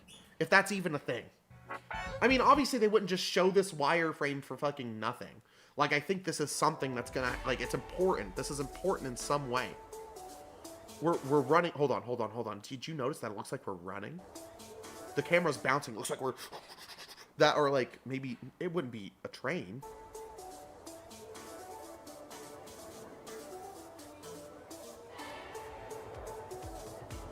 We're like following Pikachu.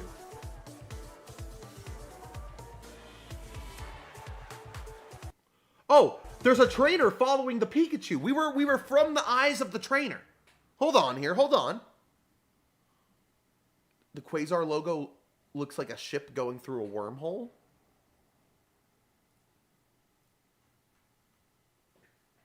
I could see that. You know, it's kind of like the sparkle that shows up when like a ship would like, you know, off into the distance, or like when Jesse and James would blast off again. You know. I also think there's just way too much connection between Quasar and Galactic already. Their name is Quasar, supposedly, and what are quasars but a subclass of galactic nuclei? I learned that today. Okay, you learn something new every day. That was the thing I learned new today. I hope you learned that too. But I think Quasar Company, or the Quasar Team Quasar, whatever the fuck is going on, I think there's virtual reality bullshit here. Or something, man. What, like, okay, who's the trainer that's following Pikachu? And look at their running animation too. This could just be a trailer, and like, you know, this could mean nothing, but look at his running it. Look how he runs. Like, his steps are not matching up with how fast he's going. While the other people aren't, their steps do match up with what they're doing. It seems like their movements are very specific to what they're doing here.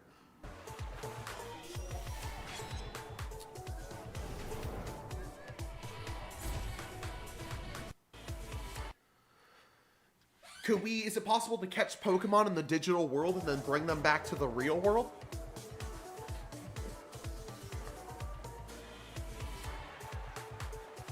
I think I might just be looking too deep into that. But I think this is a VR world. I think we're doing it digital style, you know? That's what I think.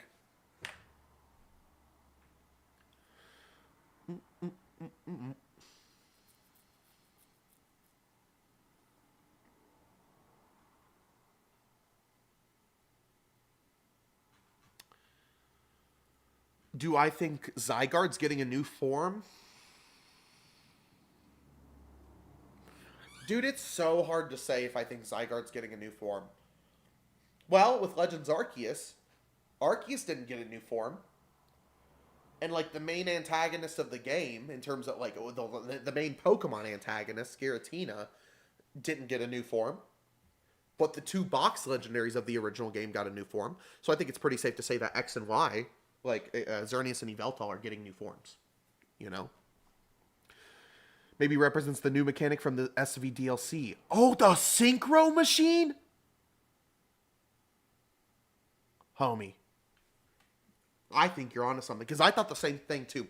I thought that new mechanic was referencing something that's coming in a new game. I think you're onto something. What if, like, you play as the Pokemon somehow?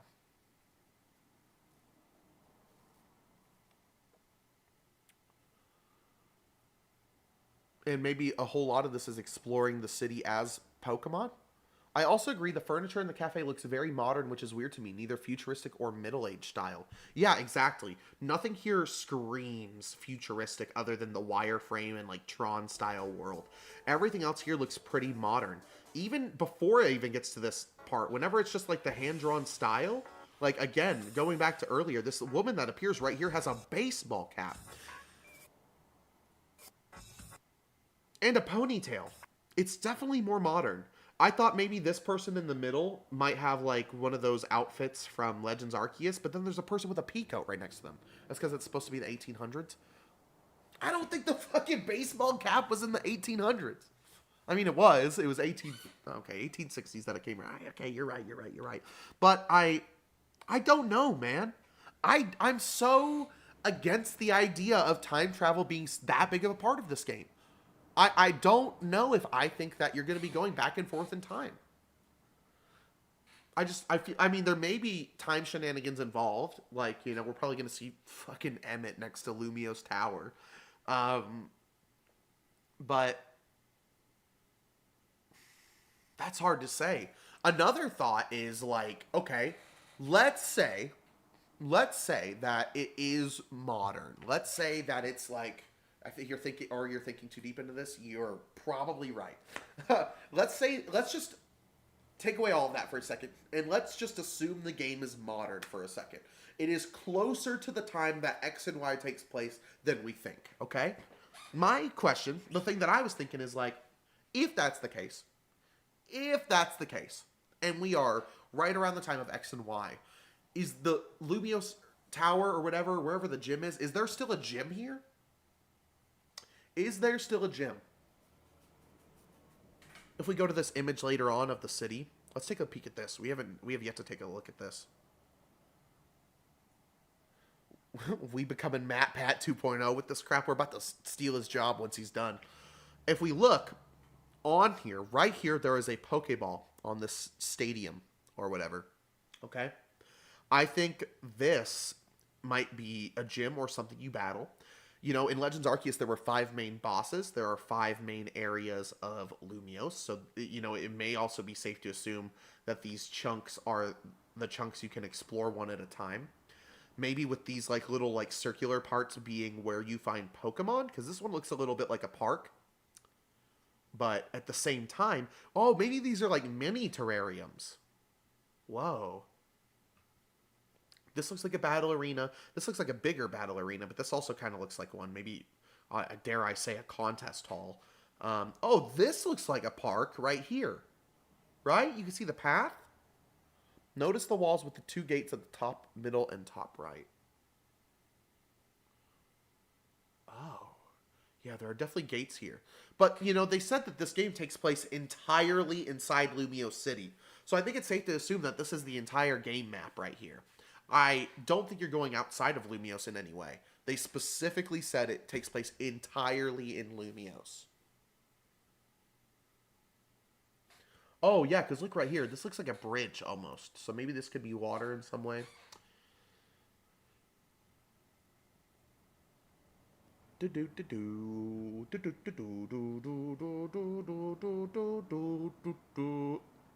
those change in the sketch, I think.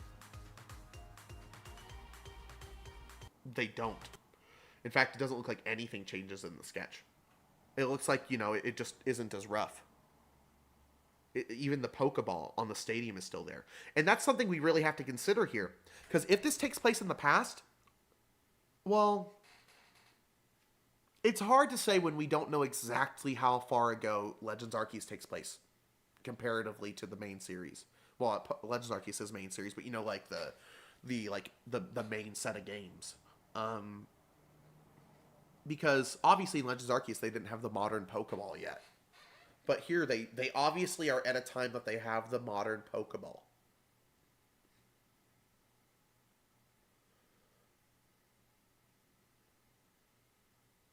But yeah, no, absolutely. There are definitely a couple gates around the edge. Like, what's this part? Like, see how there's like the little like dotted lines on the road? Dude, I think no matter what, this city is going to be dope. It's a dome. Maybe it's a dome. Like, the entire thing's a dome.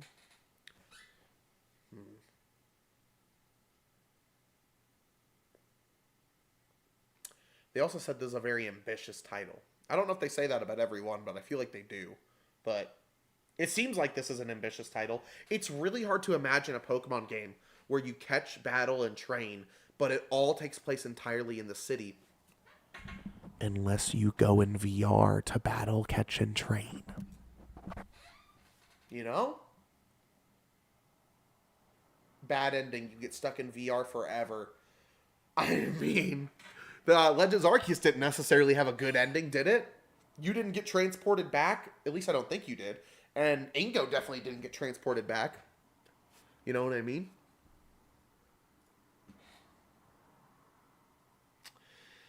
I think the 5 boss battles are probably going to be taking place in each of these like circular arenas. I think that's a pretty safe bet. Assuming that there's still going to be like 5 boss battles you fight. Is there any other interesting buildings to point out here? What is that?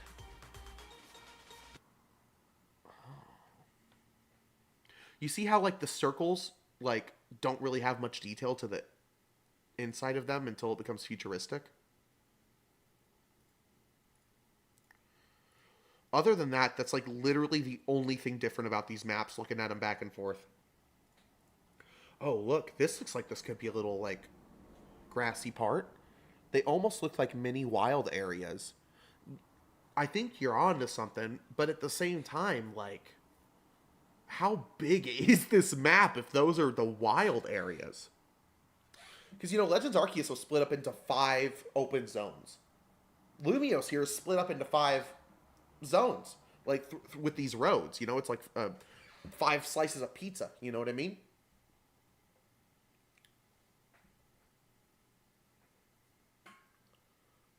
I don't know, guys. I don't know. And I think the grassy part is water. You can see it leads out on the left.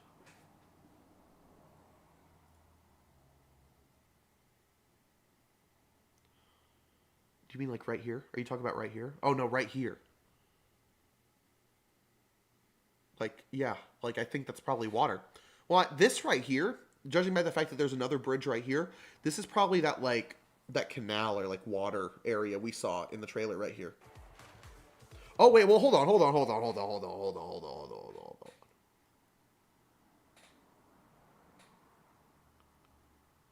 Where's this at? Where's this at compared to... Okay, there's a bridge right here. It's right next to the Lumios Tower. There's a little, like, dock jutting out. Can we find that on here?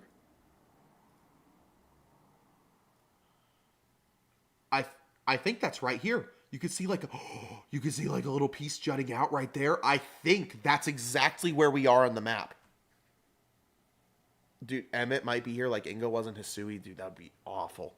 I think, yeah, this part of the trailer is specifically right there. I think that's a very safe guess.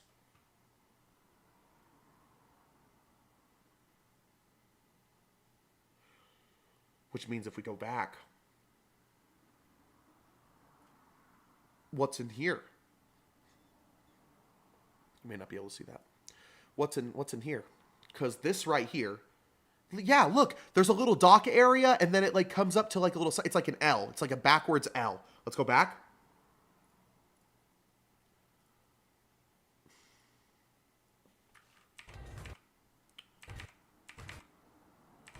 Right here. It's like a little backwards L. It's hard to see.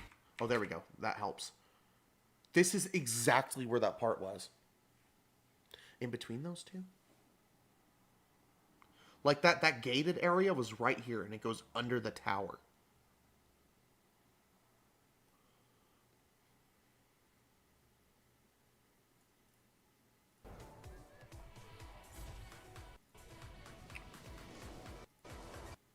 Oh, whoa, I completely didn't even notice.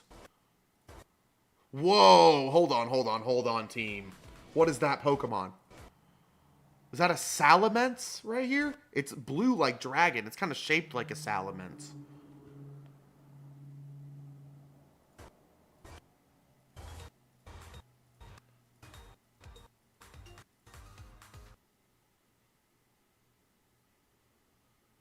Oh, there's this big tower. It looks like it may have a Pokeball logo on it.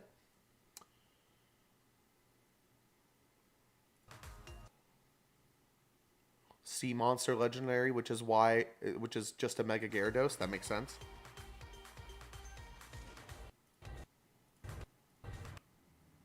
Yeah. So that battle with Sylveon like took place like right here, I think, like right around here. Yeah, it was probably right here because Pikachu turned down this corridor or whatever. We saw like Aegislash and Sylveon fighting. There's some people in the background like walking into something, which is this right here, and then it zoomed out to the main tower. And like right here is that little like under area where all those like the people in the Salamence were. Maybe Megas replace Alpha? Probably. If I had to guess. Megas are almost certainly taking the form of bosses, you know? What does that little L-shaped part look like in the schematics? It's not there. The bridge isn't there either. What if you're helping specifically like these 5 like points of interest?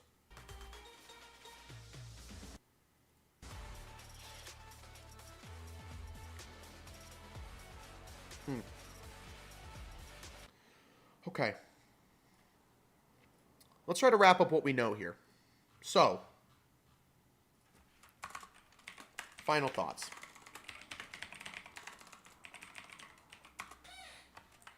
Don't do me like that. Thank you. I think Quasar is the name of the company. We think that Snivy, Torchic, and Piplup are the starters.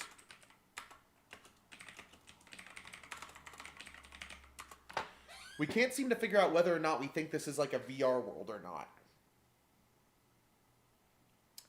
It's such a strange idea, man.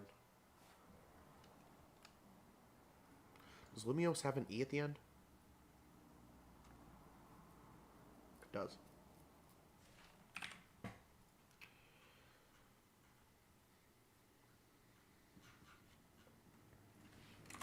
Possibly ties to Team Galactic.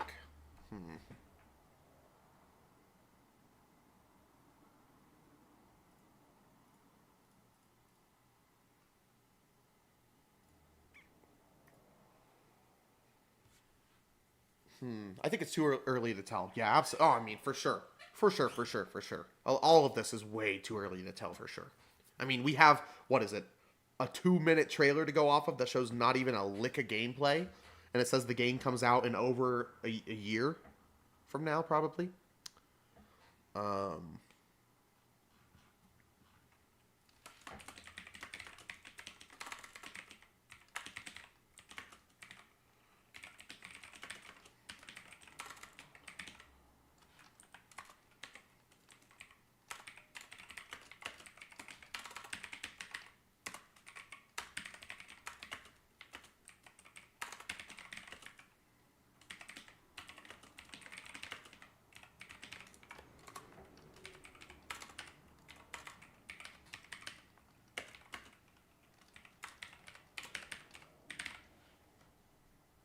Because it could easily just be a design choice for the trailer. It very well could be. It very well could be. But, you know, at the same time, though, let's look at the Legends Arceus trailer. With the comings and goings of people. While in the mountains and seas, Pokemon roamed as they pleased.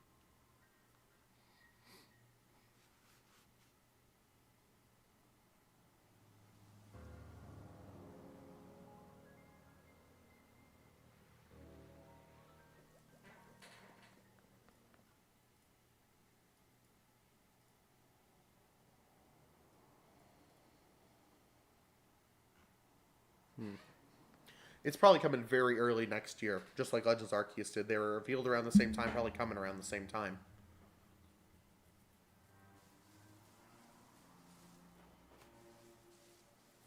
How is this going to translate into the city? How is this type of gameplay going to translate into the city? What Pokemon do you fight yourself? If it's a modern day, what kind of Pokemon are fighting the character? Right? You know something that I haven't brought up this whole time that I think might be a really good point? I think Looker is going to be in this. Either Looker, a descendant, or an ancestor. I think Looker's probably going to play a big part in this. Looker has ties to Kalos, excuse me. Looker has ties to Kalos, you know?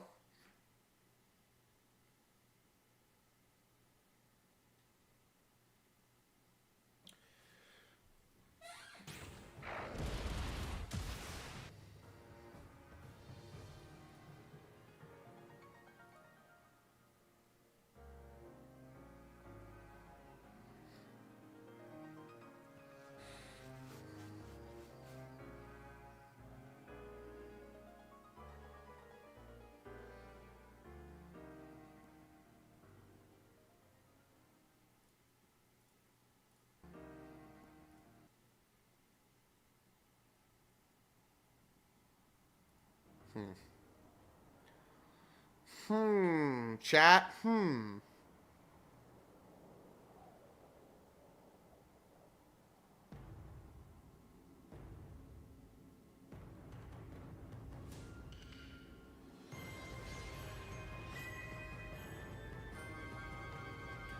I thought the boss battle from the final boss battle from Legends Arceus was really, really good. Oh, another thing to note. I just noticed something. I had not noticed this at all until right now. Is that the case on the... Wait, hold on. What the fuck? How have I never saw that? Look at the word Legends. It has like little like bits on it. Like it has little jagged bits. I've never seen that before. Another thing is the Legends here has the jagged bits and it's curved. But if we go to the trailer for the other game, it's straight and doesn't have those sort of like bits on it. It's like not curved like it was. It doesn't have the bits. I think that's all a stylistic choice. I don't think this really means anything. I think the main point of like importance here is the ZA, but it's obvious that the Legends logo is different. Whatever that means. I don't think the pink means anything. The blue and the green on the original logo didn't mean anything. So I don't think the pink necessarily means anything.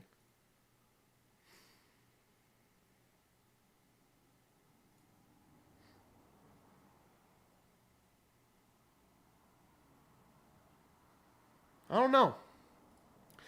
But I think Quasar is the name of the company, possibly ties to Team Galactic. I think Snivy, Torchic, and Piplup are for sure the starters. Royalty, Rooster, Napoleon. Thanks to you, Callie, I now know that it's based off of Hossman's renovations of Paris. I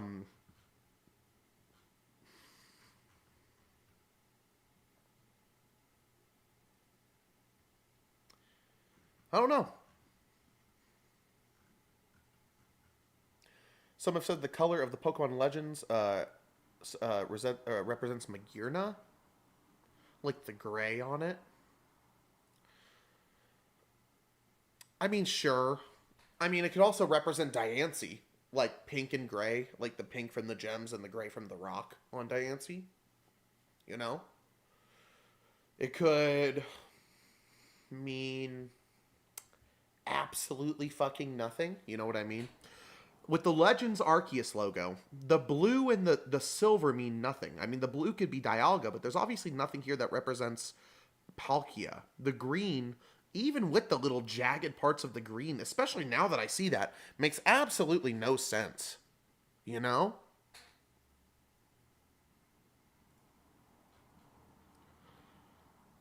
I think this is the biggest thing. I think my goal today was to set out to find at least some form of answer that I felt happy with for the time being on what that logo was and what it meant. It's just an artistic choice. Yeah, see, that's what I was saying. That's what I thought. Also, hello, Saman. Yeah, but it's kind of dull. But like you said, it probably means nothing. It is dull. It is dull.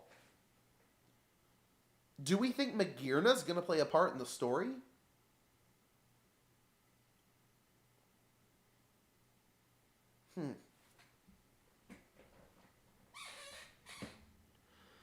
What other Pokemon are getting Mega Evolutions, you think?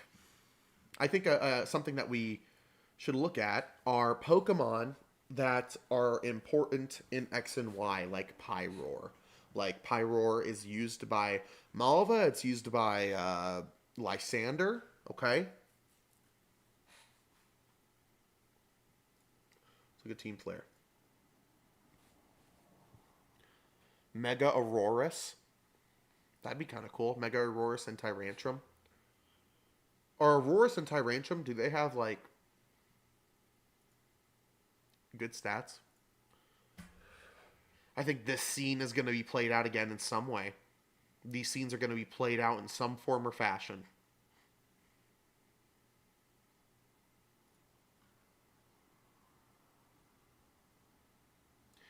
It is unknown what becomes of Lysander afterwards. Have you discussed the timing of the games? What do you mean by that, Lux? Do you mean the time that the game takes place? Or are you meaning, like, the time from now until it releases? Because with the timing of the games... In fact, let me make a part about that. So with the timing... Let's try to go down each route. If it's set in the past, it's set in the late 1800s when the redevelopment of Paris happened. By the way, earlier you said you thought Lysander had a camera up, but I think you were thinking about Maxi from Horus. Yes, you are 100% correct. Yeah, the time the game takes place. Yeah, it's either in the past, the late 1800s, referencing the Haussmann renovations of Paris. Okay? It could be modern, because, you know, we see a lot of, like, modern clothes and things like that. And also, like, a modern Pokeball you see in there. Future, because of, like, the Tron-esque sort of world. I mean, honestly, I'm kind of leaning closer to modern. Like, I said earlier that I think time travel is not going to play a huge part in this game. Time play may be involved in some way, shape, or form, but I think that Pokemon Legends Arceus had the theme of time and space because it was referencing Diamond and Pearl. You know, I think that another Legends game like this, you know, since it's on Kalos, it's probably going to go down the beautification route, the life and death route, stuff like that.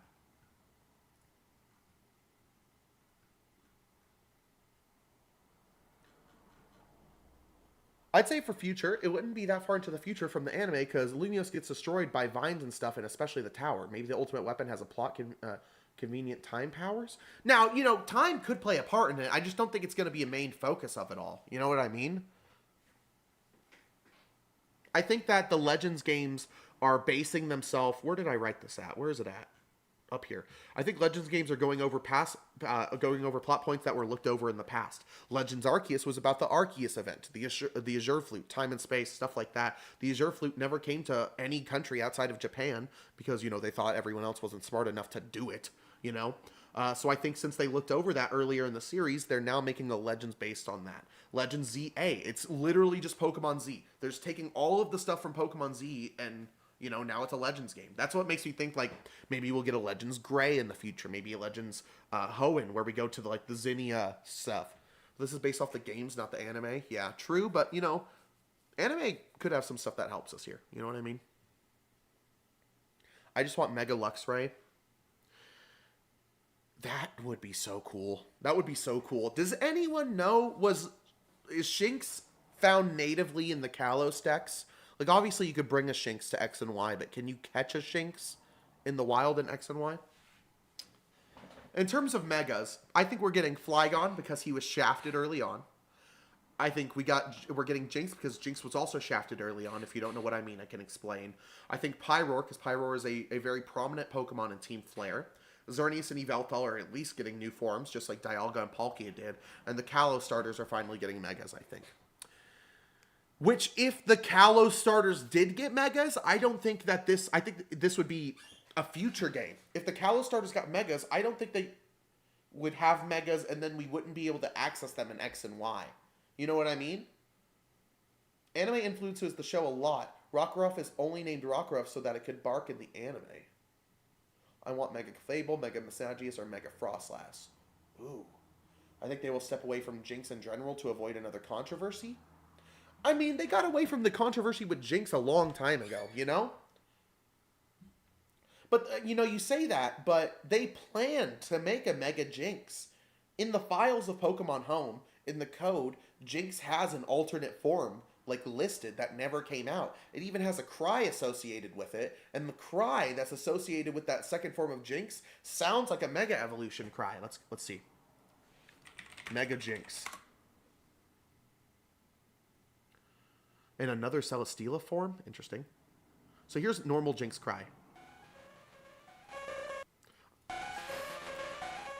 Shout out to our right earbuds right now, you know what I mean?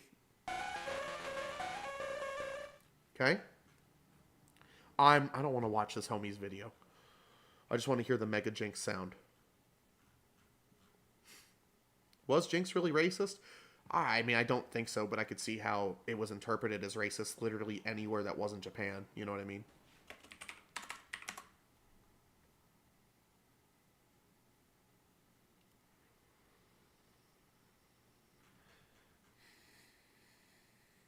I'm not entirely sure, but I don't think Dragonair was in X and Y. Oh, okay. I think they will step away from either Electric Dark or Electric Ice. Oh, dude, Electric Ice Luxray would be awesome.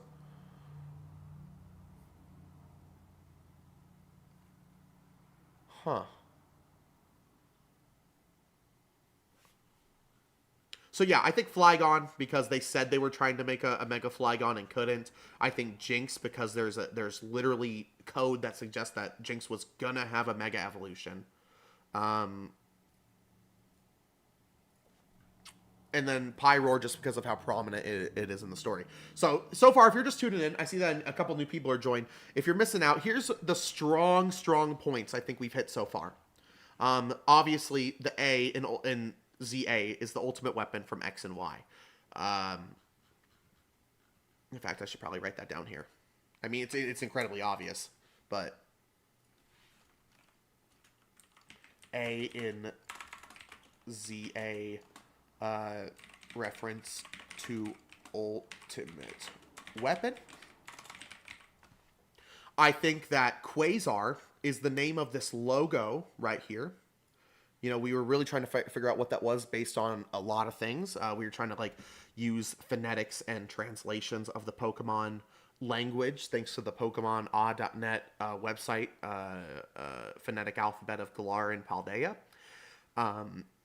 But you can kind of look, you know, some words in Paldean and Galarian and even, I guess, Coloshian look like the words they're trying to say in English. And this has a resemblance to Quasar. Now, Quasar means a subclass of galactic nuclei. Galactic. Is that word cutting through the smoke to you? Quasar, if this is the name of this company, means something galactic. You know what I mean? And then on top of that, the logo kind of looks like the G from Galactic and Team Galaxy. Am I wrong? Like, tell me I'm crazy on this one. This is the thing that I'm like so hyped up about. I think I think we're really onto something with this one. You know what I mean? Would love to tune into more theory streams like this. Dude, this is fun. This is the first time I've ever done something like this. This is really, really fun. I gotta find more Pokemon theories to talk about. That reminds me! I do have a Pokemon theory that no one fucking talks about, that has been wedged so far up my ass for years now.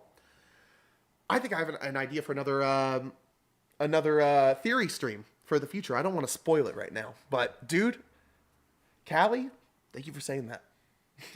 I raise my hand and say I'm wrong. Dragonair was an X and Y. Did we ever think about, or did anyone ever figure out, I got the computer in front of me, I can look it up myself, but does anyone know off the top of their head, was Luxray in the X and Y Pokedex? Like, could you find a Shinx natively in Kalos originally? Calox.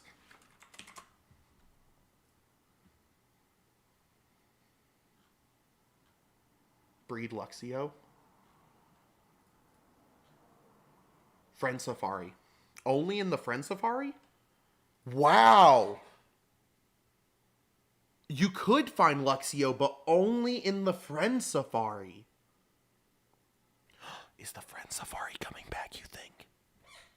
That was cool. So, is the Friend Safari post-game? No, I don't think it is. But... really? I can't, like, click to the Friend Safari from here? Come on, Joe Merrick.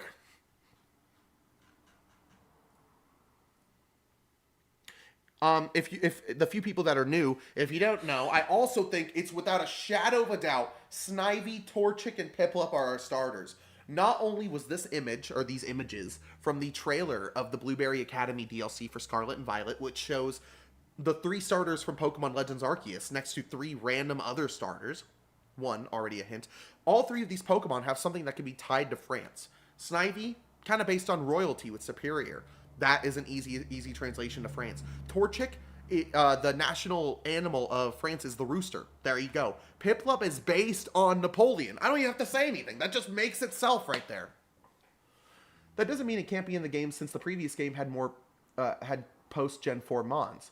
I mean, I think Luxray could still be in the game. I don't think whether or not they were in the original game really makes a huge difference on the matter. You know what I mean?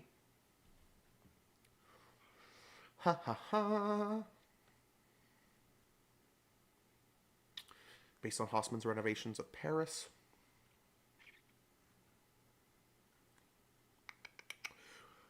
I don't even know how we'd even... You know, let's just one more time. Let's watch the whole thing without stopping. You know?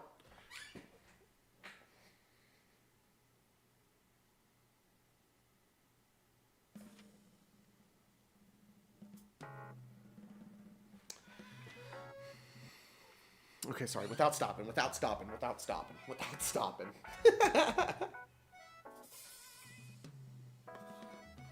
A vision of beautiful coexistence between people and Pokemon. Suggesting that that's not the case yet? Wait. That's an interesting line to think about. I mean, we know that...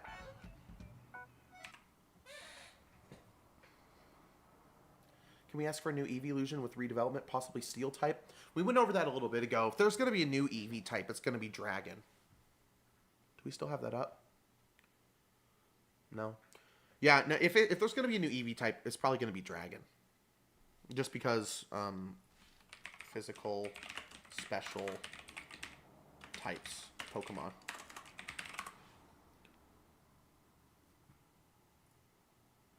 See, all of the special types already have a evolution except for Dragon. None of the physical types. There's no physical type evolution.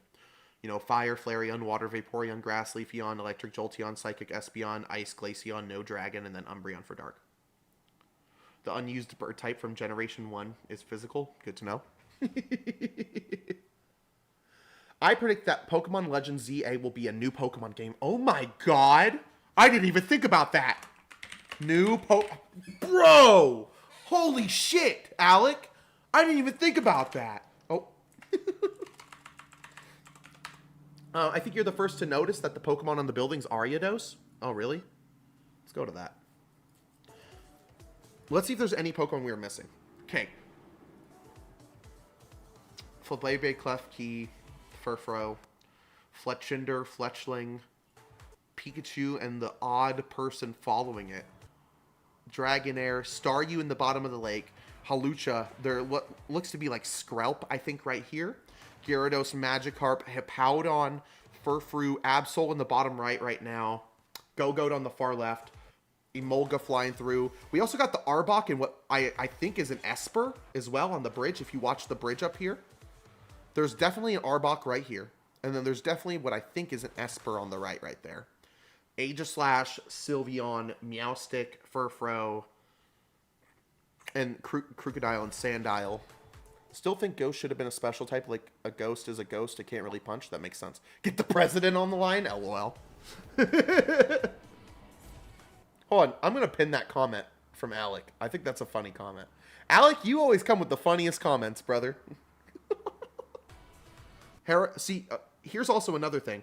There's a lot of Pokemon in this trailer, most of which are Gen 6. The ones that aren't Gen 6, most of the ones that aren't Gen 6 are Pokemon with Mega Evolutions. Gyarados, we got Heracross, Pinsir, we see, I believe to be a Salamence. So, what the fuck? Wait, what? Is this notification I'm getting on Twitch? It just said sub goal starting. I didn't even click anything. Did someone sub to me on Twitch? That doesn't make any sense. No? Where did that come from? What the fuck was that notification I just got? Anyway, that's the Pokemon Company trying to throw me off. We also see Bellsprout right there, an Eevee on the ground right there. I may have been, according to, I believe, Callie here, I was the first one to notice Ariados on this building right here. Maybe. I think there's a Salamence right there. Dude, there's just so much going on, and it's not high enough quality. They should really be uploading these things in 4K by now. I just subbed here. Lux, I appreciate you, my friend. This is my first theory crafting stream, but I think it's obvious that we're all having a good time. I'm having a great time. This is fun. So I think we might do some more theory crafting streams in the future. So if you want to see more of that, I'm going to chill out for literally 5 seconds. If you want to see more of that, hit the like and subscribe, blah, blah, blah, blah, blah. You know, I don't know. Moving on. Is Ariados an X and Y? I mean, I say that, but I also don't think that it has anything to do with, you know? I don't think it has any singular thing to do with this game. What Pokemon were in X and Y. I just got done writing an essay, so this is really chill, lol. Pokemon Company, he mustn't know anything. We must throw anything in his way to stop him from figuring it out. Now, what sucks about this team is I personally don't think that we're going to get any news about this game until August. I'll check if Mons are in the original decks. I mean, I don't think that matters. I mean, Ariados, Crocodile. I'm like 99% certain I remember encountering Sandile in X and Y, because I think I had a friend that encountered a shiny one. And I think I remember they're going like, ah, ah, ah, look! You know, holding up their 3DS.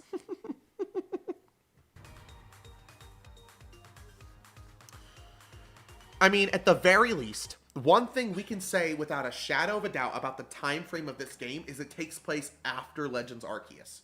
That's the only thing we know for sure, I think. And the thing that tells us that is the modern Pokeball on this building right here. There is a modern Pokeball right here on this building. I think they'll give us at least the starters by April. When did we get the follow-up Arceus trailer?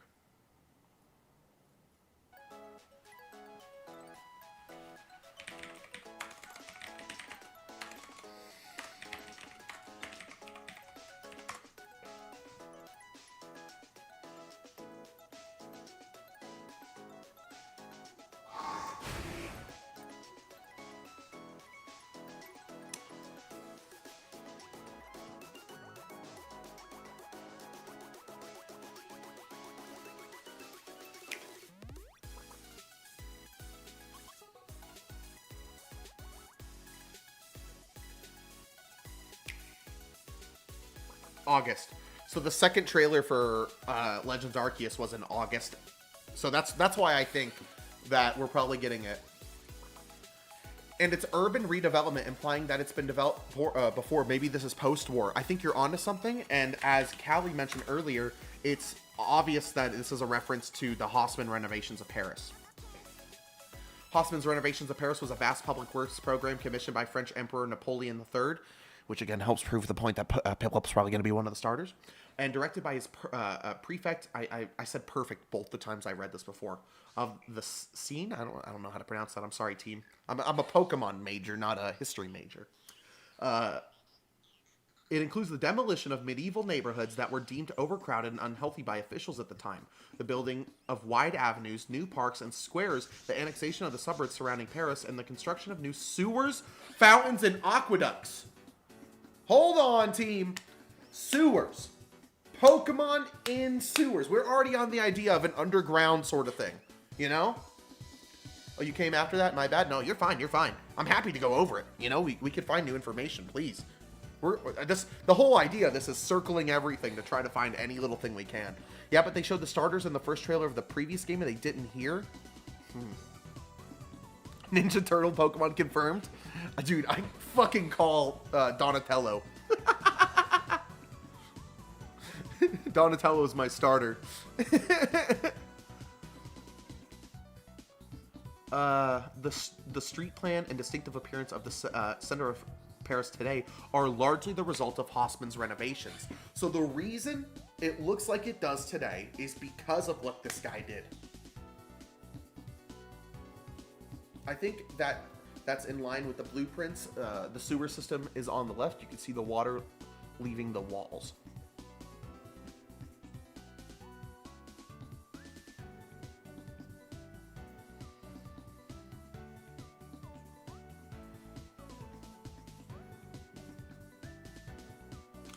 Yeah, and a couple things to note about this is we see, okay, I noticed this earlier. There's a point in the trailer, I know exactly where we are on the map. Right here with the Gyarados. So let's take a couple peeks at what's going on right here at this part of the trailer. So we see Lumiose Tower. There's a bridge right above us. I don't have to go forward to show you that there's a bridge. You already know. There's this guy with his Halucha standing on the edge of this bridge. If you look, there's like, it's made up of squares. This is four squares are right here. And then it kind of comes up to a platform. You see, it's kind of like a dock in a way, and then goes up. And then there's Lumiose Tower, some grates that go under Lumiose Tower. Another point that I think, you know, is important. And then if we go back to the thing here, look, specifically right here. There's a bridge. There's the little L-shaped, the backwards L-shaped platform that guy with the halucha was standing on. It's right by Lumios Tower. Here's where that grate would be. The bridge that the Gyarados is going under is right here. That is specifically where that part of the trailer takes place. Is right here. My question is, who's gonna make the big snake angry? It depends on a couple things. If it's in the past, it's probably a ancestor of Lysander. If it's modern, there's a chance that Lysander isn't dead. And if it's future, there's also a chance that Lysander isn't dead. We also know about some time traveling in terms of like Rainbow Rocket. But again, I think time traveling is a big red herring. I think time traveling is something that everyone's holding on to a little too hard with this. I could be wrong, and I do think there's going to be some time play in the game somehow. Whether there's like a Emmett from like Black and White, because Ingo is in Legends or something like that, or like, I don't know. I just don't think it's going to be like the main point of the game. I really think the main point of the game is the beautification of Lumios and possibly life and death. Ancestor or Lysander or Malva is my bet on Malva's Ancestor. Malva's probably going to have a big part to play in this. A Malva descendant / ancestor is probably going to have a huge like thing to play in this. I need some water. I feel like I've been talking like for 10 hours.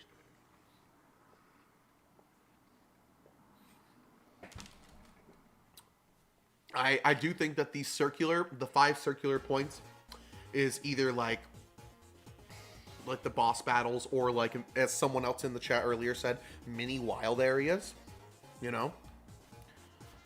That'd be cool. I think the game, like Legends Arceus, is going to be split up into 5 main chunks, and I think each of the chunks that the circles are in are like the chunks you're going to be exploring. You know, there's like the multiple districts. Give us a good camera feature. I'm a media student, so I love these features. I know, I love the photo features, yeah. It's only been like 3 hours.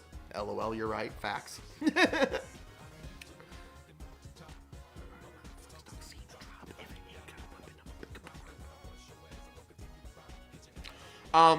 I feel like, now here's something. I mentioned this earlier, but like, imagine if this game is modern. Imagine if the game's modern. Oh, I forgot to turn my chat back on the screen. Can't even see your own stuff. Imagine if this is modern. That means there's a gym in Lumios. There is a gym in Lumios if it's modern. If you can't leave Lumios, it's obviously not about gyms, you know? And if it is modern, if there is a gym, but the game isn't about gyms, I'm calling it right now. It's an Easter egg that you'd be able to unlock the Lumios City Gym badge. Like, imagine a hidden key item, or like an endgame key item. The Lumios City Gym badge. Wait a second. The redevelopment of Lumios. What if you are the one that brings gyms to Lumios? This is all similar to the mechanical castle from the Magirna movie, I just realized. Ooh. Do you think the game is going to be like a pixel-looking Pokemon, or modern? Modern, for sure. I don't think it's going to be pixel. It'd be cool if it was, but it'd be really interesting if it was, but I don't think. The gym is an endgame challenge. Callie, that would be awesome. That's what I'm saying. Imagine like you beat the game, you beat Zygarde, and then Clement, or Clement's ancestor or descendant is like, come challenge me at our newly formed gym. Did you like those two Dominic, what's up, my friend? stuff and maybe all those other videos where I talked? What the fuck is this? Let's go back. That's what I'm saying, man. Well, at the end of Arceus, they hinted that gyms and contests started at Sinnoh by dialogue with you at the ward. Really? Hold on. Pokemon Gyms Hisui.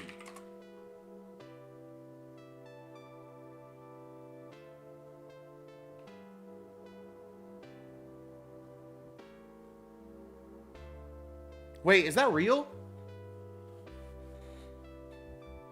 Maybe each gym leader leads a portion of the city. You beat them to recruit them to the revolution. Excuse me. Interesting.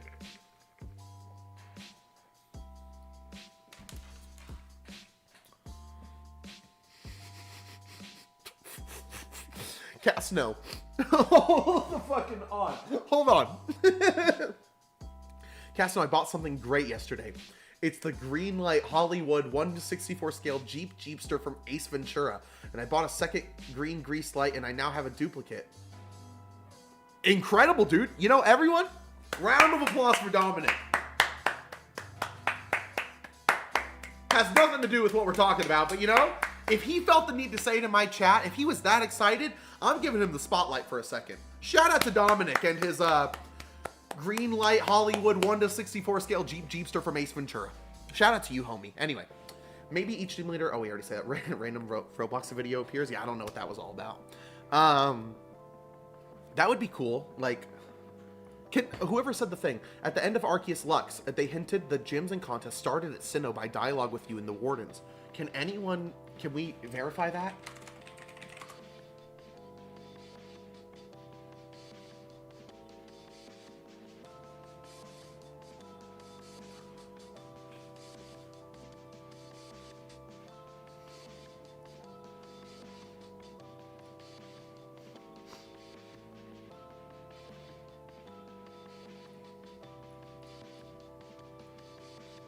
I think we should try to verify that. Do do do do do do do bow wow wow wow wow.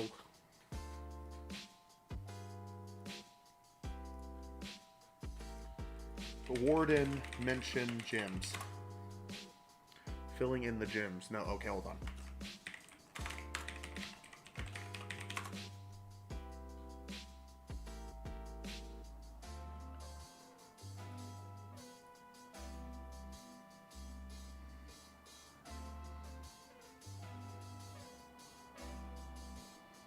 Imagine it's future, but it's like Bonnie at Ramos's age.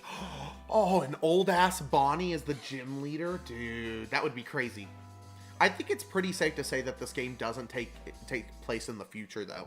I know that we're kind of getting like thrown a loop with like this kind of futuristic Tron world, but I think it's more likely that it's like in the past and modern with some form of VR system. You know, like, you know in Legends Arceus, how Arceus sent you back with your phone? Imagine, like, Arceus sends you to old Kalos with Apple Vision Pro, and you gotta bring VR to the world. That's a joke. It was either the Wardens or the clan leaders with the other gendered protagonists in the Obsidian Fields looking over the Weird Ear Mountain. I remember you making the choice between gyms and contests.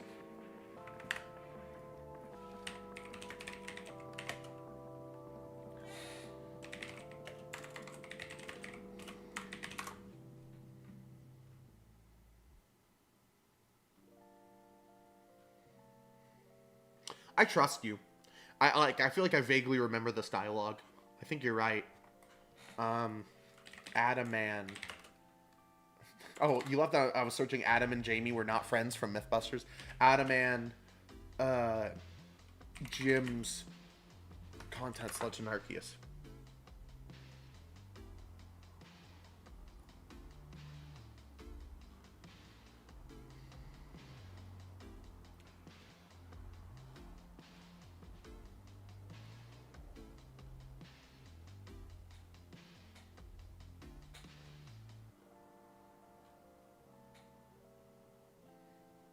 Imagine a Legends game where you get to the past region via Ultra Wormhole mishap. I think a Legends game with Ultra Wormholes would be a very interesting idea for an Alolan one. I remember you making the choice, yeah, like you selected a text box. I believe you, Lux. I do believe you. I like vaguely remember this, but I want to see it. You know? So, at the very, very least, I think it's safe to say that Legends ZA takes place after Legends Arceus. Obviously, because of like the modern Pokeball, and also it showed Pokemon being caught by someone. I know you like people caught Pokemon back then, but it was much different. Might have been at the end of the DLC content. You know, that might be worth playing through Pokemon Legends Arceus. Would you rather never eat cheese again or never be able to play Pokemon again? I would rather never play Pokemon again. I'm not giving up cheese. I love cheese more than Pokemon. Well. Don't get me started on theory crafting whether I want cheese or Pokemon, okay? We're not starting the cheese or Pokemon debate. Not today, okay? There will be a whole stream later on about whether I want cheese or Pokemon, but today's not that day. Or Kanto, because the Gen 7 protag is from Kanto. Facts. No, that is actually factual information. Isn't The Scarlet and Violet from... No. Right? No. Hold on. There's a lot of people from different places in the games.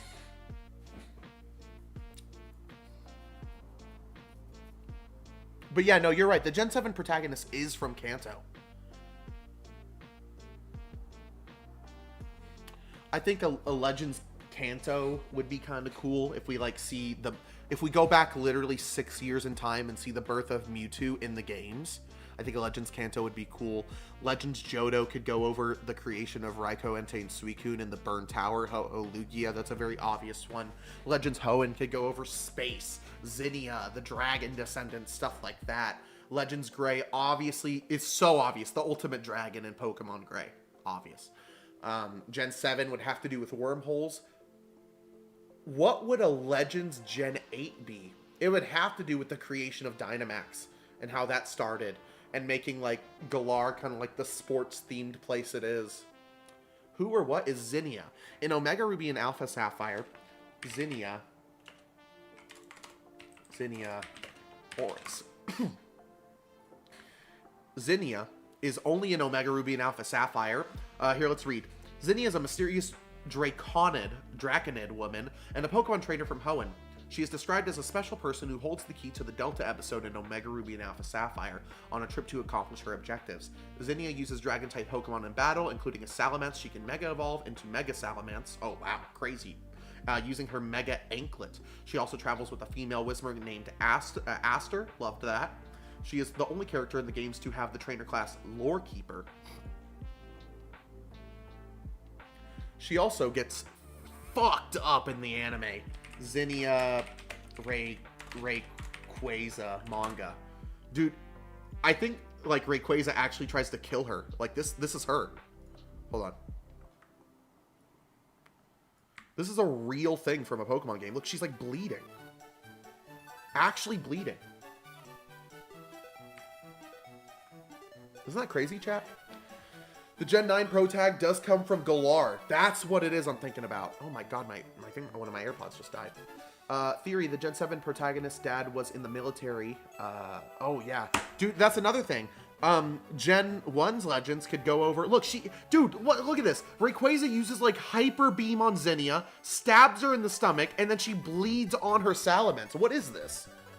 I'm getting out of here. Anyways, hold on, what did that say again? Theory, the Gen 7's protagonist's dad was in the military since you get Surge's badge even though you never beat his gym. What? The Gen 7 protagonist's dad was in the military.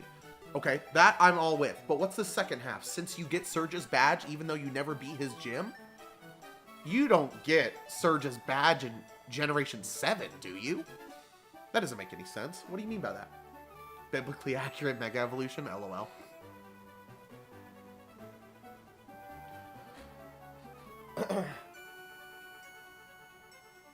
Is there a cheese Pokemon?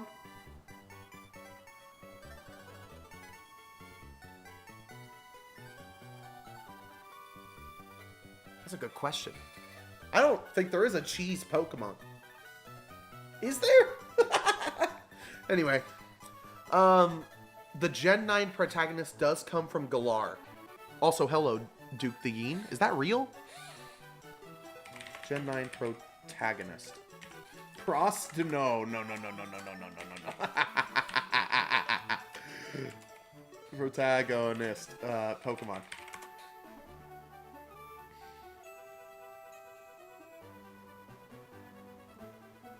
Juliana.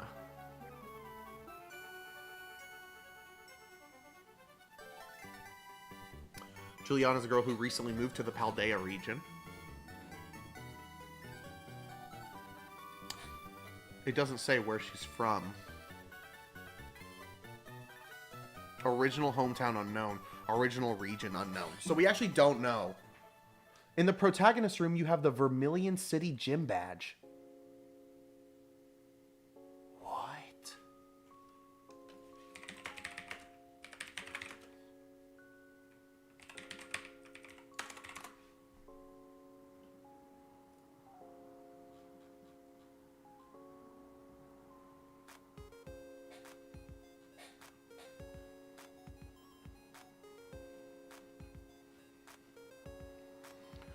Ba-ba-ba-ba.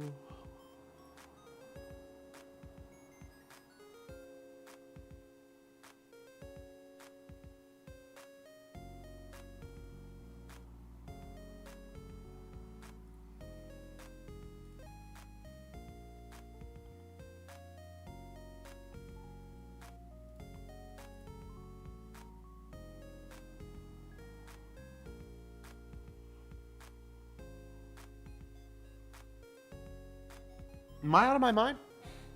Oh, it's Surge's autograph? How do we know that? What does that say? Hold on.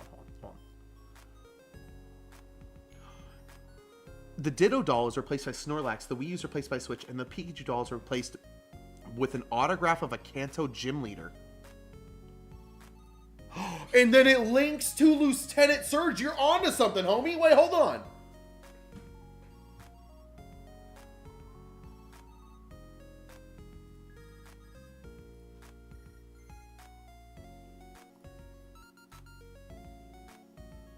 Bro.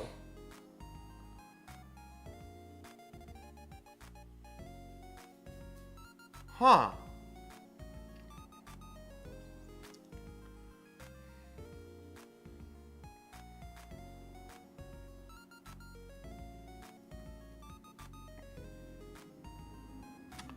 So, Surge's autograph. Okay. So, I mean, this also make me think of, like, will we ever see the war in Kanto or Kalos? Will that ever be a thing? Oh, here we go. Hello, my good friend. Mitzi is here. You guys want to see Mitzi while we're thinking? Here, let me do this. Hey, this is Mitzi. She doesn't want to show her face. There we go. This is Mitzi. This is my friend. She's a good girl. She turns 10 years old this year. I literally just derailed the stream's direction. Yeah, with that, you really did. Well, I mean, I think we're actually at a pretty good point when it comes to the Pokemon Legends ZA. I think we really found out as much as we can figure out right now. But we also have to think about, like, let's see. Zygarde only comes out when the ecosystem is in danger. Okay? So I think that means, I mean, it's obvious, dude. It's so obvious that the ultimate weapon's coming back. Does this mean the war? If it's in the past, this could be the war. Let's look up the war.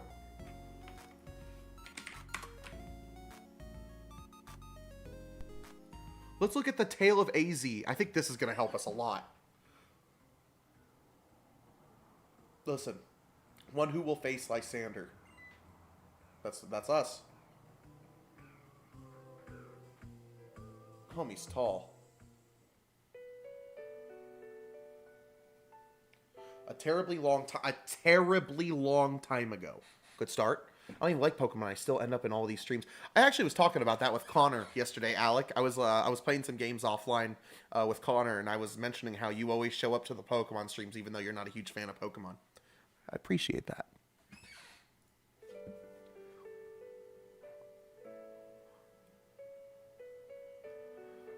There was a man and a Pokemon. He loved that Pokemon very much. Okay? I mean, I think we all know AZ's Float's probably coming back. A war began. Man, dude, I just wish it wasn't like the crispiest, not crispiest, but like the blurriest Generation 6 3DS like graphics I've ever seen for this. The man's beloved Pokemon took part in the war. Yeah, it looks like it's shooting at a Weavile right now. We don't see any Pokemon or people. Oh, we see people like up here kinda. But like they look like they're in medieval armor and stuff. Several years passed. He was given a tiny box. Oh, he died. Ah, the Flababy died. The man wanted to bring the Pokemon back no matter what it took. Okay?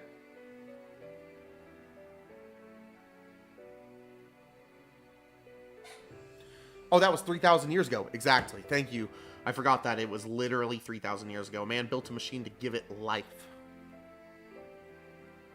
Okay, so we know this is 3,000 years ago. I'm not worried about that. Let's look up the ultimate weapon Pokemon. Let's read about that. Because does it say that it was fired any more than once?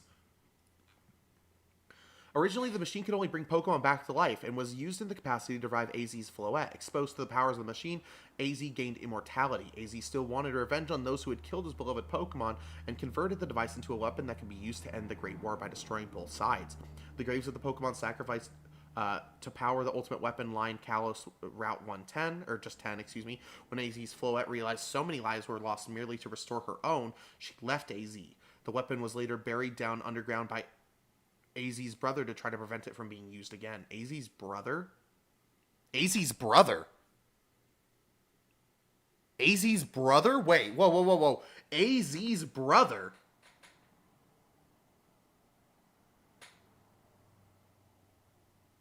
AZ's brother? Did we know about this?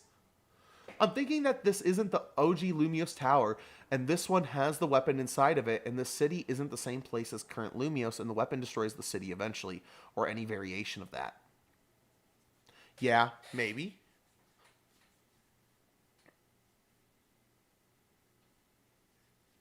So the war is before the construction of Pokeballs, as Laventon made Pokeballs, and PLA was like in the 1860 to 80, if we look at the colonization in Japanese history by their empire. But also, at the same time as that, Lux, if we look at, where was it? The Hossman thing. This takes place in the 1860s as well. 1853 to 1870. But this is obviously completely different than the Legends Arceus style. So I think Legends Arceus takes place further back. Which is strange. AZ has brother now? Snoop Dogg, who? AZ brother has got to be called ZA? Dude, that's what I'm saying. I don't think anyone has talked, honestly, I don't think a single person has brought up the fact that AZ has a brother that we didn't fucking know about. The weapon was later buried deep underground by AZ's brother to prevent it from being used again. What the fuck? When was that mentioned? The man had suffered too much. His rage has still not subsided. He cannot forgive the world that had hurt the Pokemon he loved. He turned the machine into an ultimate weapon. The man became a bringer of destruction that ended the war. The Pokemon that was given life must have known that the lives of many Pokemon were taken to restore its own life. The resurrected Pokemon left the man. Dude, that is crazy. That those graves on Route 10 all look like this from the other side, but you don't see it in game. Get the key back. Where the fuck has it mentioned that AZ has a brother? What the fuck? Guys. My gosh, this is so much fun, guys. I'm having such a good time doing this. It's already been 3 fucking hours. I felt like I started this an hour ago. I feel like we have not even thought about enough stuff to make up 3 hours worth of stream. Holy smokes. AZ's brother? Who the fuck was AZ's brother? Anime only? Manga only? Well, this is saying specifically Pokemon X and Y. It's not, this is in the core series games. AZ's brother. Pokemon.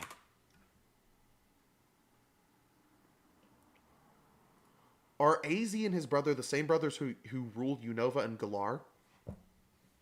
To me, it seems very odd that there were 3 sets of twin rulers in Unova, Kalos, and Galar. My question, what if they were the same twins, but at different stages in life? It's just a theory and my evidence is limited, but I'd love to hear the opinions on whether or not it's plausible. I hope so, that'd be cool. My biggest concern is globetrotting in those days, getting from region to region, but then N got around on the back of a dragon, which is exactly what the twins back in the day would have been doing. We have no clue who the Unova twins are, but we know that they are not AZ. It's a cool theory, though. AZ ruled Kalos. The 2 stupid princes in Sword and Shield's postgame are the descendants of the 2 Galar princes. The biggest supporting evidence to this is the ultimate weapon. The fact that there are no Megas in Unova and Galar tells us this. The ultimate weapon firing is what caused Megastones to exist in Oris. It's a meteor.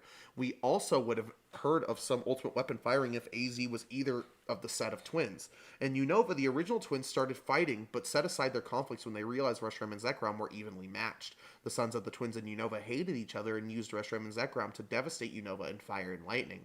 An ultimate weapon would have sure been useful, though it could have been argued that Az and his bro are the fathers of the twins that destroyed Unova. However, the catalyst for the end of the Kalos War was the firing of the weapon. In Galar, the main point is never in Kalos history, never mentioned the Darkest Day, and again, it would have been nice to have an ultimate weapon during the Darkest Day. Some weird book, Lysander is his brother's descendant?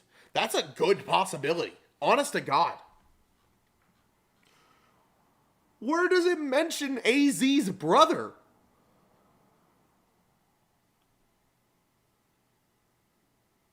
Oh, God. We're going to fandom. Let me tell you guys right now, never go to fandom. Don't do what I'm doing right now. We're simply doing this for the sake of research. Family. Oh, my God. Oh, my fucking God. Okay, hold on. Let me get my fucking hat back. Are you reading this? Family. Younger brother, and then it says Lysander is a distant nephew. Lysander is 100% related to AZ. A distant nephew? So yes, Lysander is his brother's descendant. Lux, you got it completely right. Holy shit. Holy actual shit. I'm freaking out right now. Bro. Younger brother deceased. Unnamed mother deceased. Lysander, younger brother's descendant, specifically mentioned. Holy shit. Where did this info come from? If you go to AZ on the Bulbapedia page, it said that as revealed by documents kept in Lysander's labs, AZ's younger brother had wished to claim Kalos out of his own greed. After AZ ended the war with the ultimate weapon, his brother realized the error of his ways and sought to make amends for his actions by burying the weapon in an attempt to prevent it from ever being used again. We're going back. Hold on.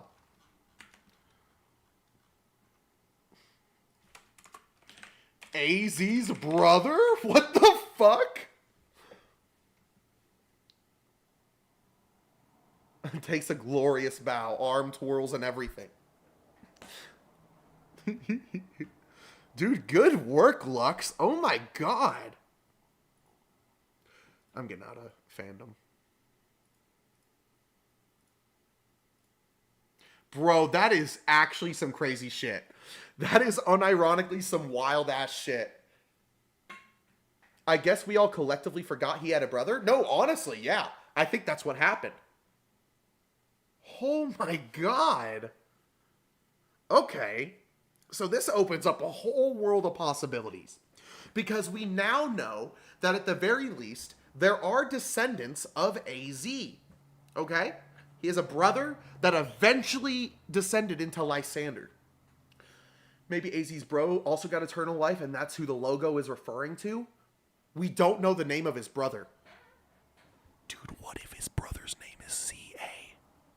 What if the brother's name is ZA?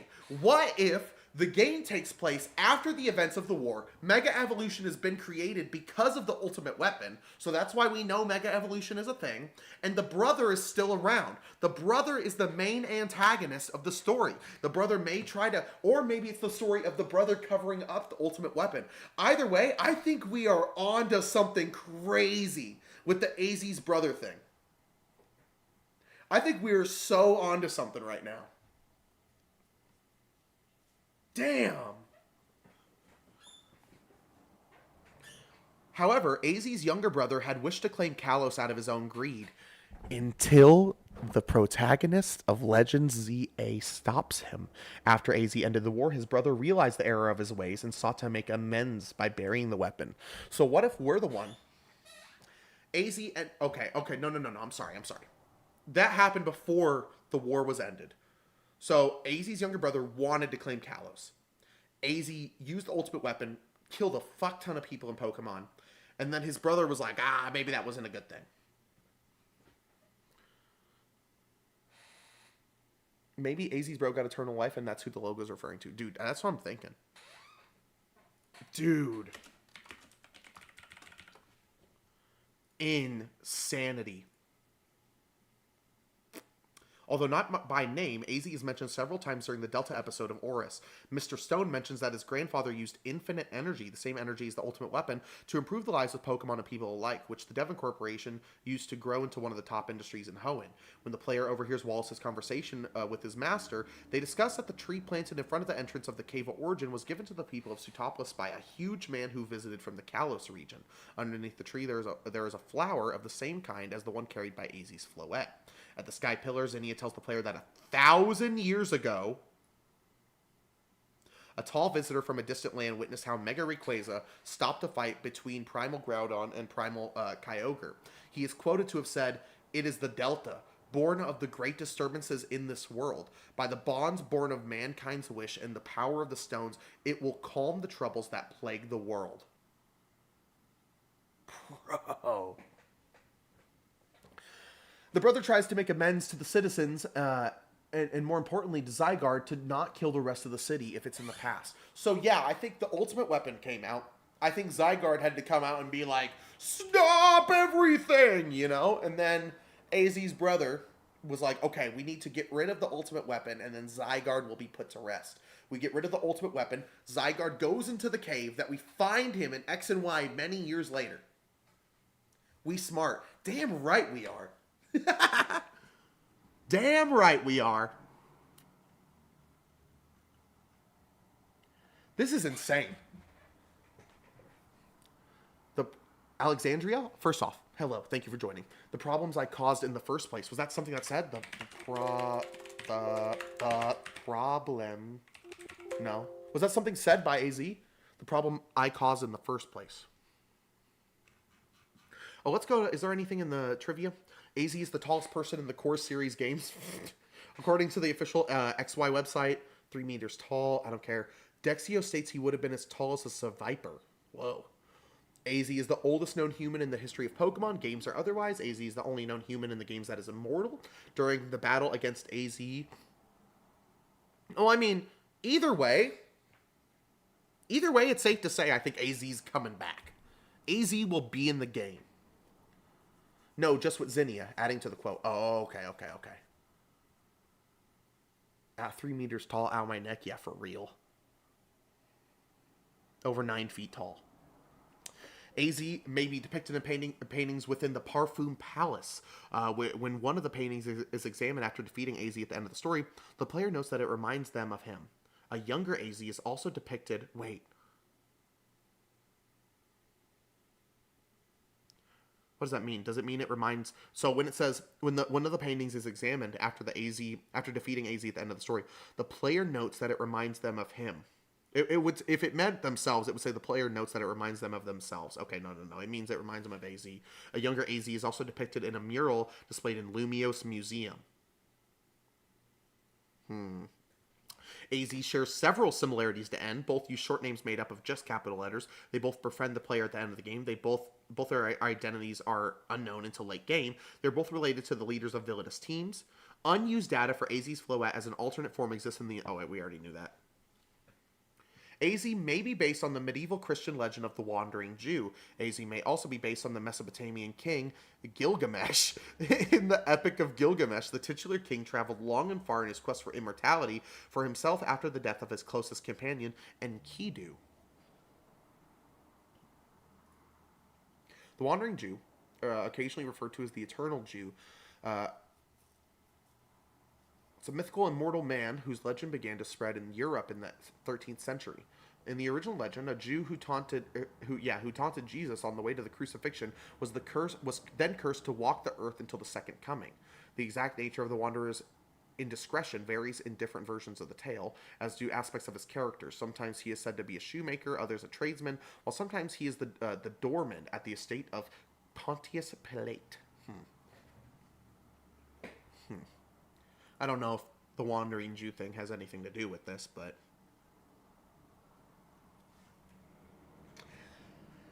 What?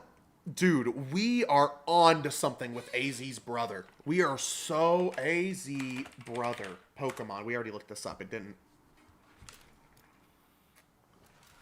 Lysander is the descendant of the brother of AZ, the ancient king of Kalos. So no matter what, AZ... his brother, or someone in between AZ's brother and Lysander, is going to show up in this game. I think that's incredibly safe to say by all of us. Dude, that is crazy. Whoa, what's going on here? I had 8 viewers. Hello, everyone. I hope you're enjoying the the stream. This has been a really fun one. I have yet to have like a theory crafting stream. This is super fun. I think we discovered a lot. I'm fucking going insane over the AZ's brother thing. We are cracked. Facts. I have to go pee. I'll be right back. Give me like 30 seconds. Continue to craft the theories.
All right.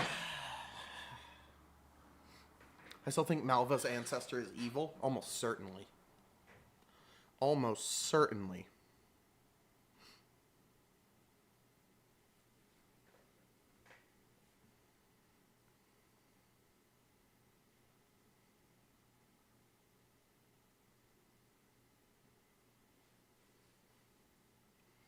As revealed by documents, AZ's younger brother had wished to claim Kalos out of his own greed. Dude. And dude.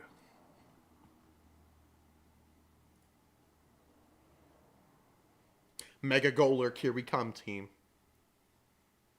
Winning this fight is non-mandatory. The player will not black out and the story will progress either way. Huh.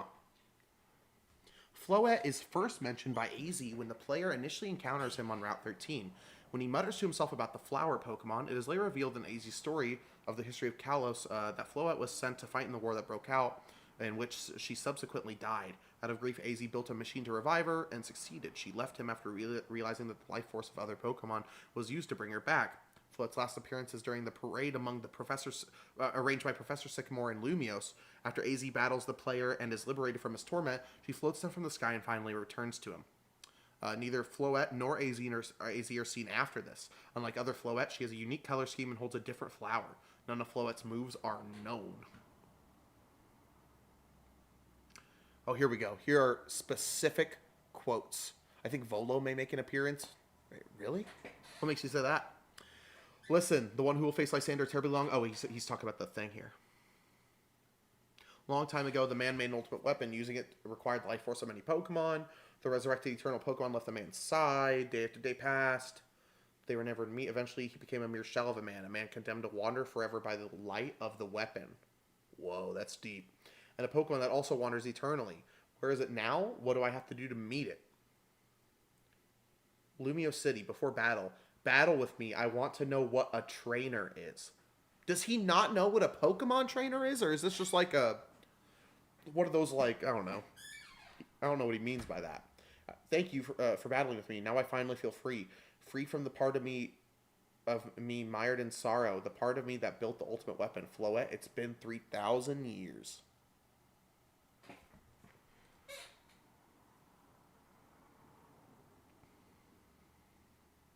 AZ appeared in The Redemption. His backstory from the games was shown, describing how he built a machine to revive his Floette and then later turned into the ultimate weapon and ended the Kalos War.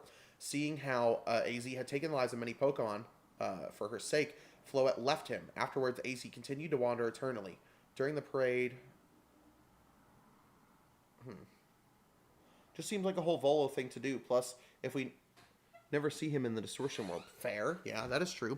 It really all matters, like, when this takes place. You know what I mean?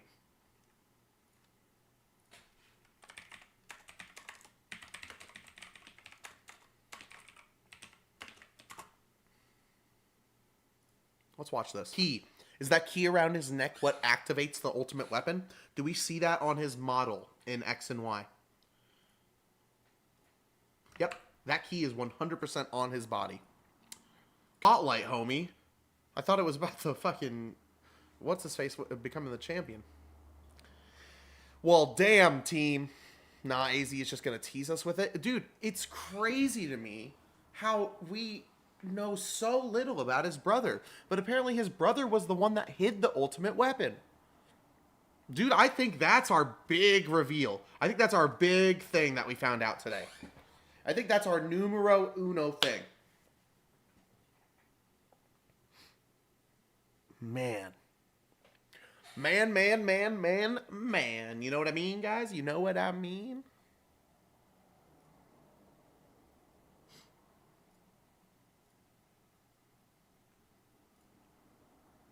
Is anyone even watching on Twitch?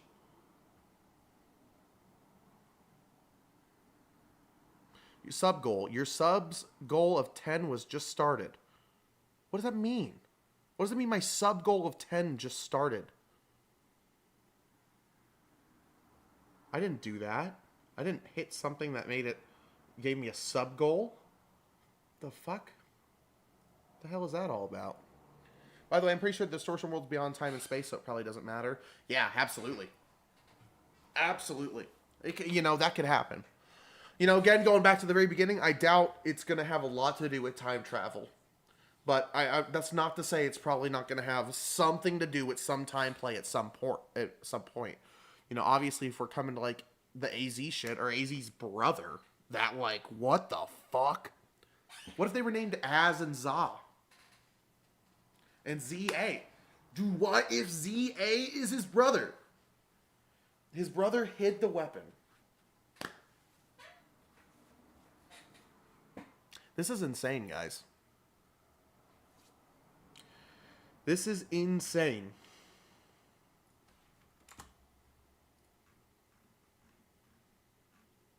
So here's what we think Legend ZA is.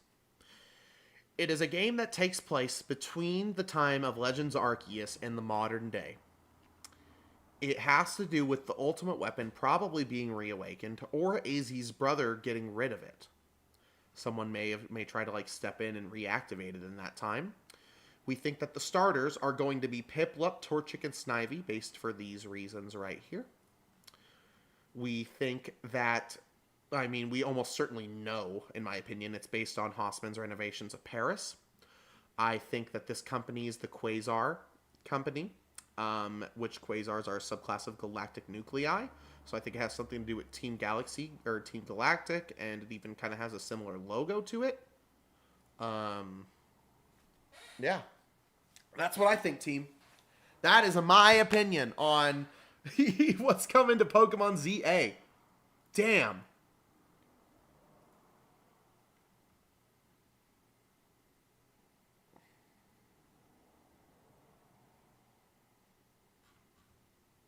Damn, team. Oh, shit. Let's see. What other questions we got? Who is AZ's brother? It's just a theory. I'm not going to tease you like that. A game theory. Thanks for watching. Pretty good. Pretty good. All right. Oh no, should I make a full ass video about that? Should that be a video? we will have shiny sound effects back. Ooh, yeah, we probably will in Legends. That's a pretty exclusively Legends thing. Dope.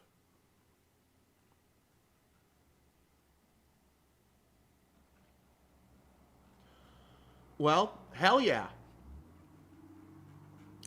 We are definitely. I think that I'm probably gonna be ending the stream pretty soon.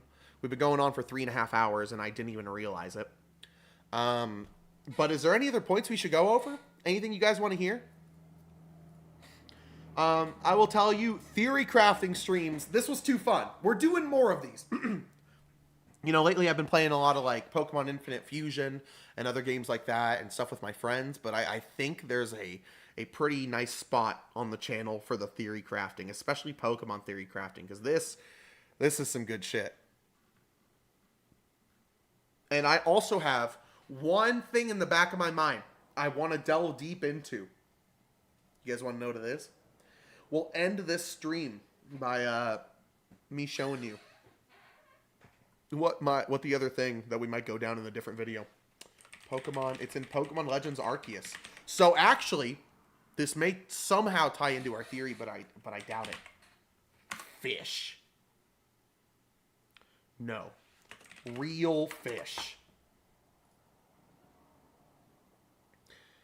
This is in Legends Arceus. This is now don't worry about the Magikarp on the bottom. That's not what I'm worried about here.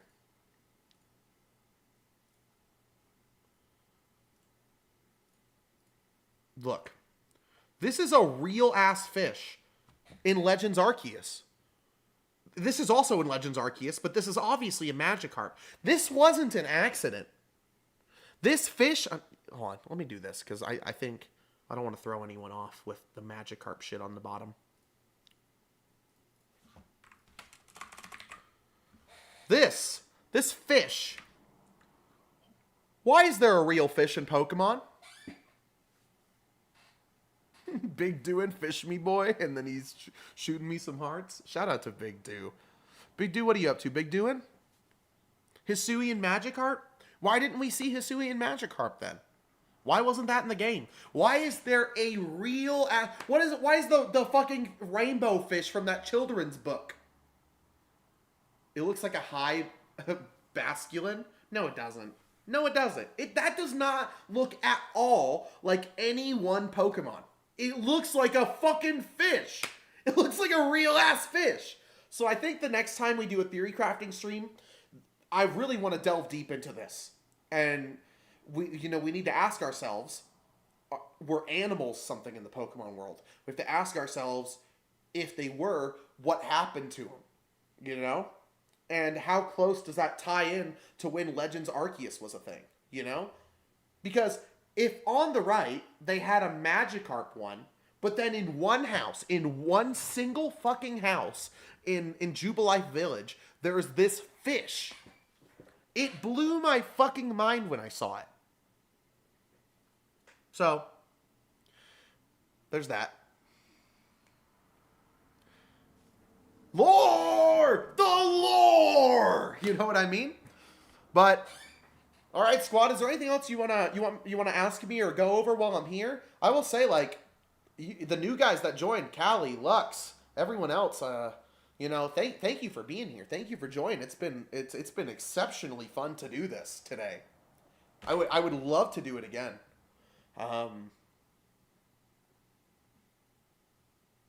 And that's why you should subscribe. I'm sorry. I'll stop. Or you could be looking too deep into it. Dude, listen to me. I can be convinced that I was looking too deep into a lot of things today. The fucking fish, I swear to God, I am not looking too deep into that. Listen, man. I'm just saying, like, better to look too deep than not deep enough. Exactly, Lux. They are so good about this kind of stuff. Everything in Pokemon, every depiction, except for the early anime, has been of a Pokemon. There's been a couple real animals very early on in the anime. There was a mongoose. There was actual real fish in one episode. But this is like 20 years after that. In IRL time, not like in game time. I mean, 20 actual years like have passed since real animals were shown in any form of Pokemon media. Oh, Duke the Yeen just subscribed. Hell yeah. Maybe it's a new Pokemon? Then why haven't we seen it a generation later? It could have been a hint to Scarlet and Violet. We didn't get anything. It's a fucking fish. That's not a Pokemon. I refuse to think that that's a Pokemon. So, think on that. And same time tomorrow? Yeah, maybe. Around noon to 1-ish. Well, noon Central Time, 1 p.m. Central Time is usually the time I go live. I might be a little bit later than that. But yeah, no, I think theory crafting streams. Also, tomorrow I will be live again, whether it's with this or a game or something else. Think of more theories. Think of other stuff in Pokemon you want to explore. Because I would love to go down this. Bulbapedia's ultimate weapon page mentions that that is the key. So this is confirmed. Okay. So if the ultimate weapon is going to be fired in Legends AZ, then Legends ZA, then AZ will definitely have to come back. But I mean, with a title like Legends ZA, AZ's definitely coming back. I mean, that entire event that we just saw in Pokemon Generations, that was the ending of Pokemon X and Y, that takes place in Lumiose City. So, anyways, this is a real fucking fish. I'm not looking too deep into it. This is a real-ass fish in the Pokemon games. There's not been one single time a real animal has been shown in the Pokemon games. Another point that I want, I'll save it. I'll save it for next time, okay? I got some very minor ideas, but I'm hoping another stream like this will hopefully shed some more light on this idea to me. But, all right, my friends. Anything else? I'm here for any more questions. You got any questions for Casno? I'm right here. However, it could only be reactivated with the power of the Kalos power plant, Zernisi Veltal, and the key possessed by AZ. We never even went into the power plant in X and Y. So I wonder if that's going to happen here in some way. But that wouldn't make any sense because, well, that was right outside of Lumiose City, wasn't it? Wasn't the power plant right outside of Lumiose City?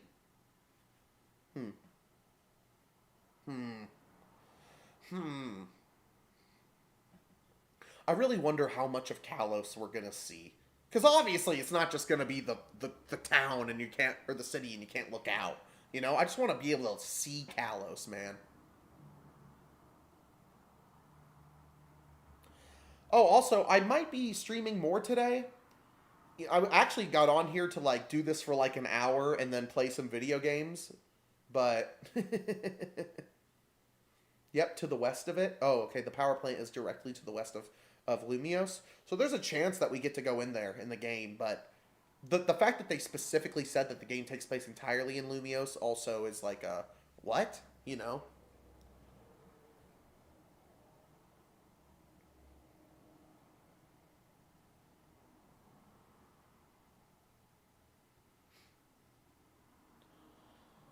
All right, team. I think I'm gonna get off here, but it was great meeting you guys today. I hope to see you again soon.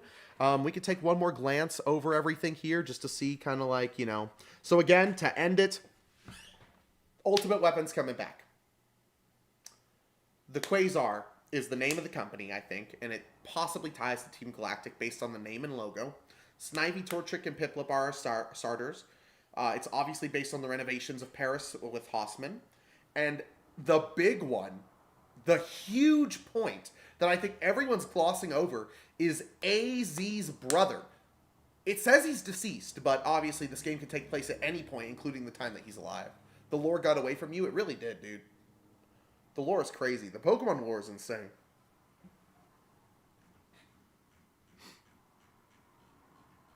All right, my friends. I am signing off.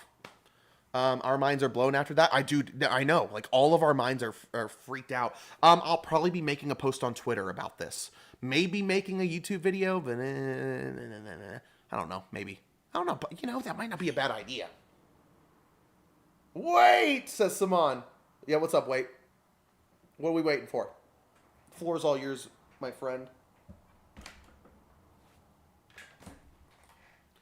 See ya. See you. Xerneas already has 2 forms. So does he... Wait, doesn't he Veltal as well?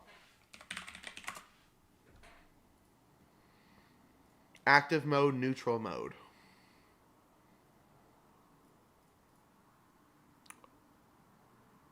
Wait. Why does Xerneas have another form, but Yveltal doesn't?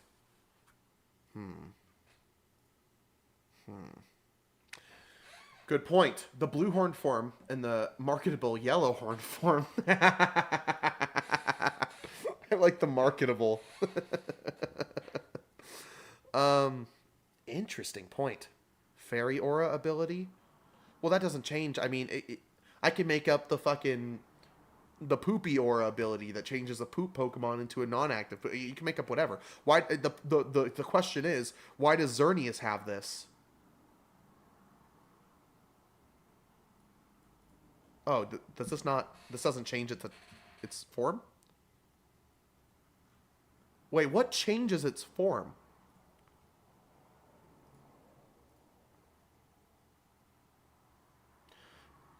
Xerneas has 2 forms, which change depending on its status. When Xerneas is in battle or contest, it's in active mode. Otherwise, it's in neutral. Oh. To sell plushies, yeah. Absolutely. Yeah, that's really strange. Also, it looks like... It could just be this art down here, but it looks like the blue is a deeper blue on Xerneas. Xerneas in its tree form. Like the tree that's in Oris.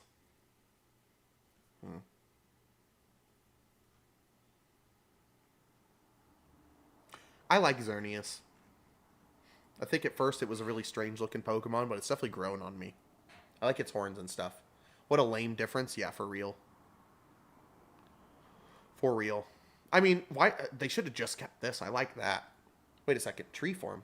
That might be why it's grass. It's not a grass type.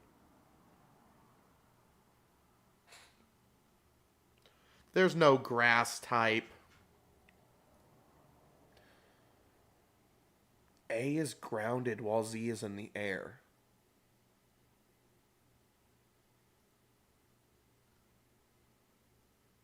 Huh.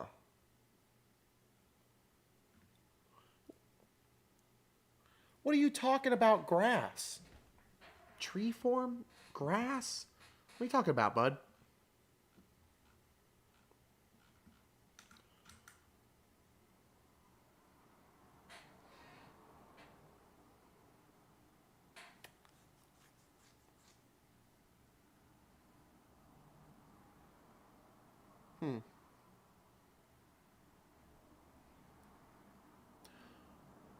Xerneas is very obviously plant-like. He's also very obviously deer-like. But no, you're right. Especially the tree form. The hell is going on with the tree form? What's going on here? Someone protecting it? Team Flare guy? Is Yveltal a tree at first? Wait, don't they both, like, turn in from something else? Yeah, Yveltal in its cocoon form.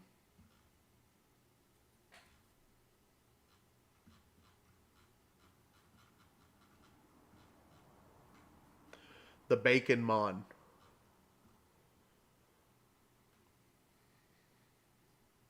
It is Karina in the background. Yeah, it was Karina and Lucario in the other one.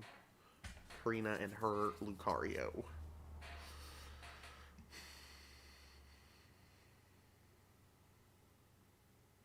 Yveltal, along with Xerneas, was designed by art designers Ken Sugimori and Yusuke Omura.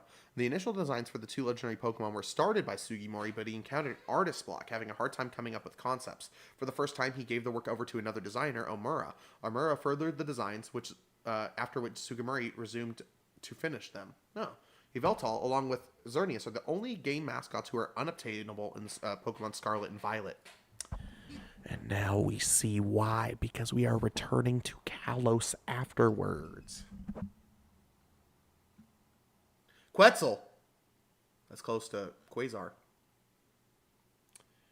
Xerneas gives life, and its tree form uses the roots to spread around its surrounding areas.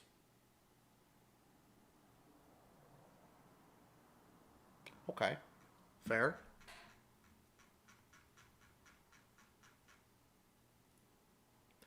Well, either way, this is what we're ending with today. We got a lot of info figured out today. I think we're on to something, team. Oof, not even SV cared about Kalos. Pokemon really hates itself sometimes. I think the reason why those weren't in Scarlet and Violet is specifically because the Kalos games were coming. Or ZA, rather. Kalos game. Lumios game, I should say. Alright, team. I'm ending the stream, but God, this was a good time. This was some fun stuff to do a little bit of theory crafting and speculation. So I'll definitely be doing this again. Next time with this. Kalos would hide itself if it could. Dude, facts. It makes more sense why Go-Goat was in SV. Yeah, I know. It makes more sense why a lot of Pokemon were in, like, a lot of Kalos Pokemon were distributed over the next few games. You know what I mean?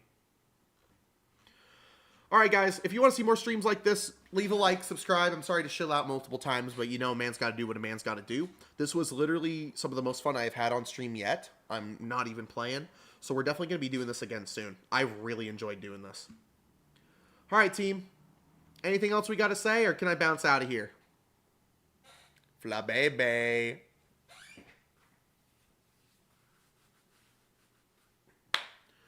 Look at this chart. Look how often people came and stayed. You guys are fucking awesome. All right, I'm going to get out of here. I'm Casno. Follow me on Twitter if you want. It's in the description. And on there, I'll probably be making a post about AZ's brother because we found out some crazy shit I think everyone's skipping over right now. You know? All right. Much love, guys. See you next time, which will either be, if you're still here, we will either be doing a video game later today, either Pokemon Infinite Fusion or some virtual reality, because I'm feeling some VR, or tomorrow with those things, or more theory crafting. Brother? Simon, you missed it. We figured out that AZ has a brother. Listen, AZ's younger brother had wished to claim Kalos out of his own greed. After AZ ended the war with his ultimate weapon, his brother realized the error of his ways and sought to make amends for his actions by burying the weapon in an attempt to prevent it from being used again. If we look, his younger brother is deceased, and if we look, Lysander is the descendant of specifically his younger brother. Oh, sorry, too late. I just read the chat. You'll slow me down? You're not slow. You think I'm not going to end this stream and then just go play like Fortnite or something? You're not slowing me down. I got nothing to do today.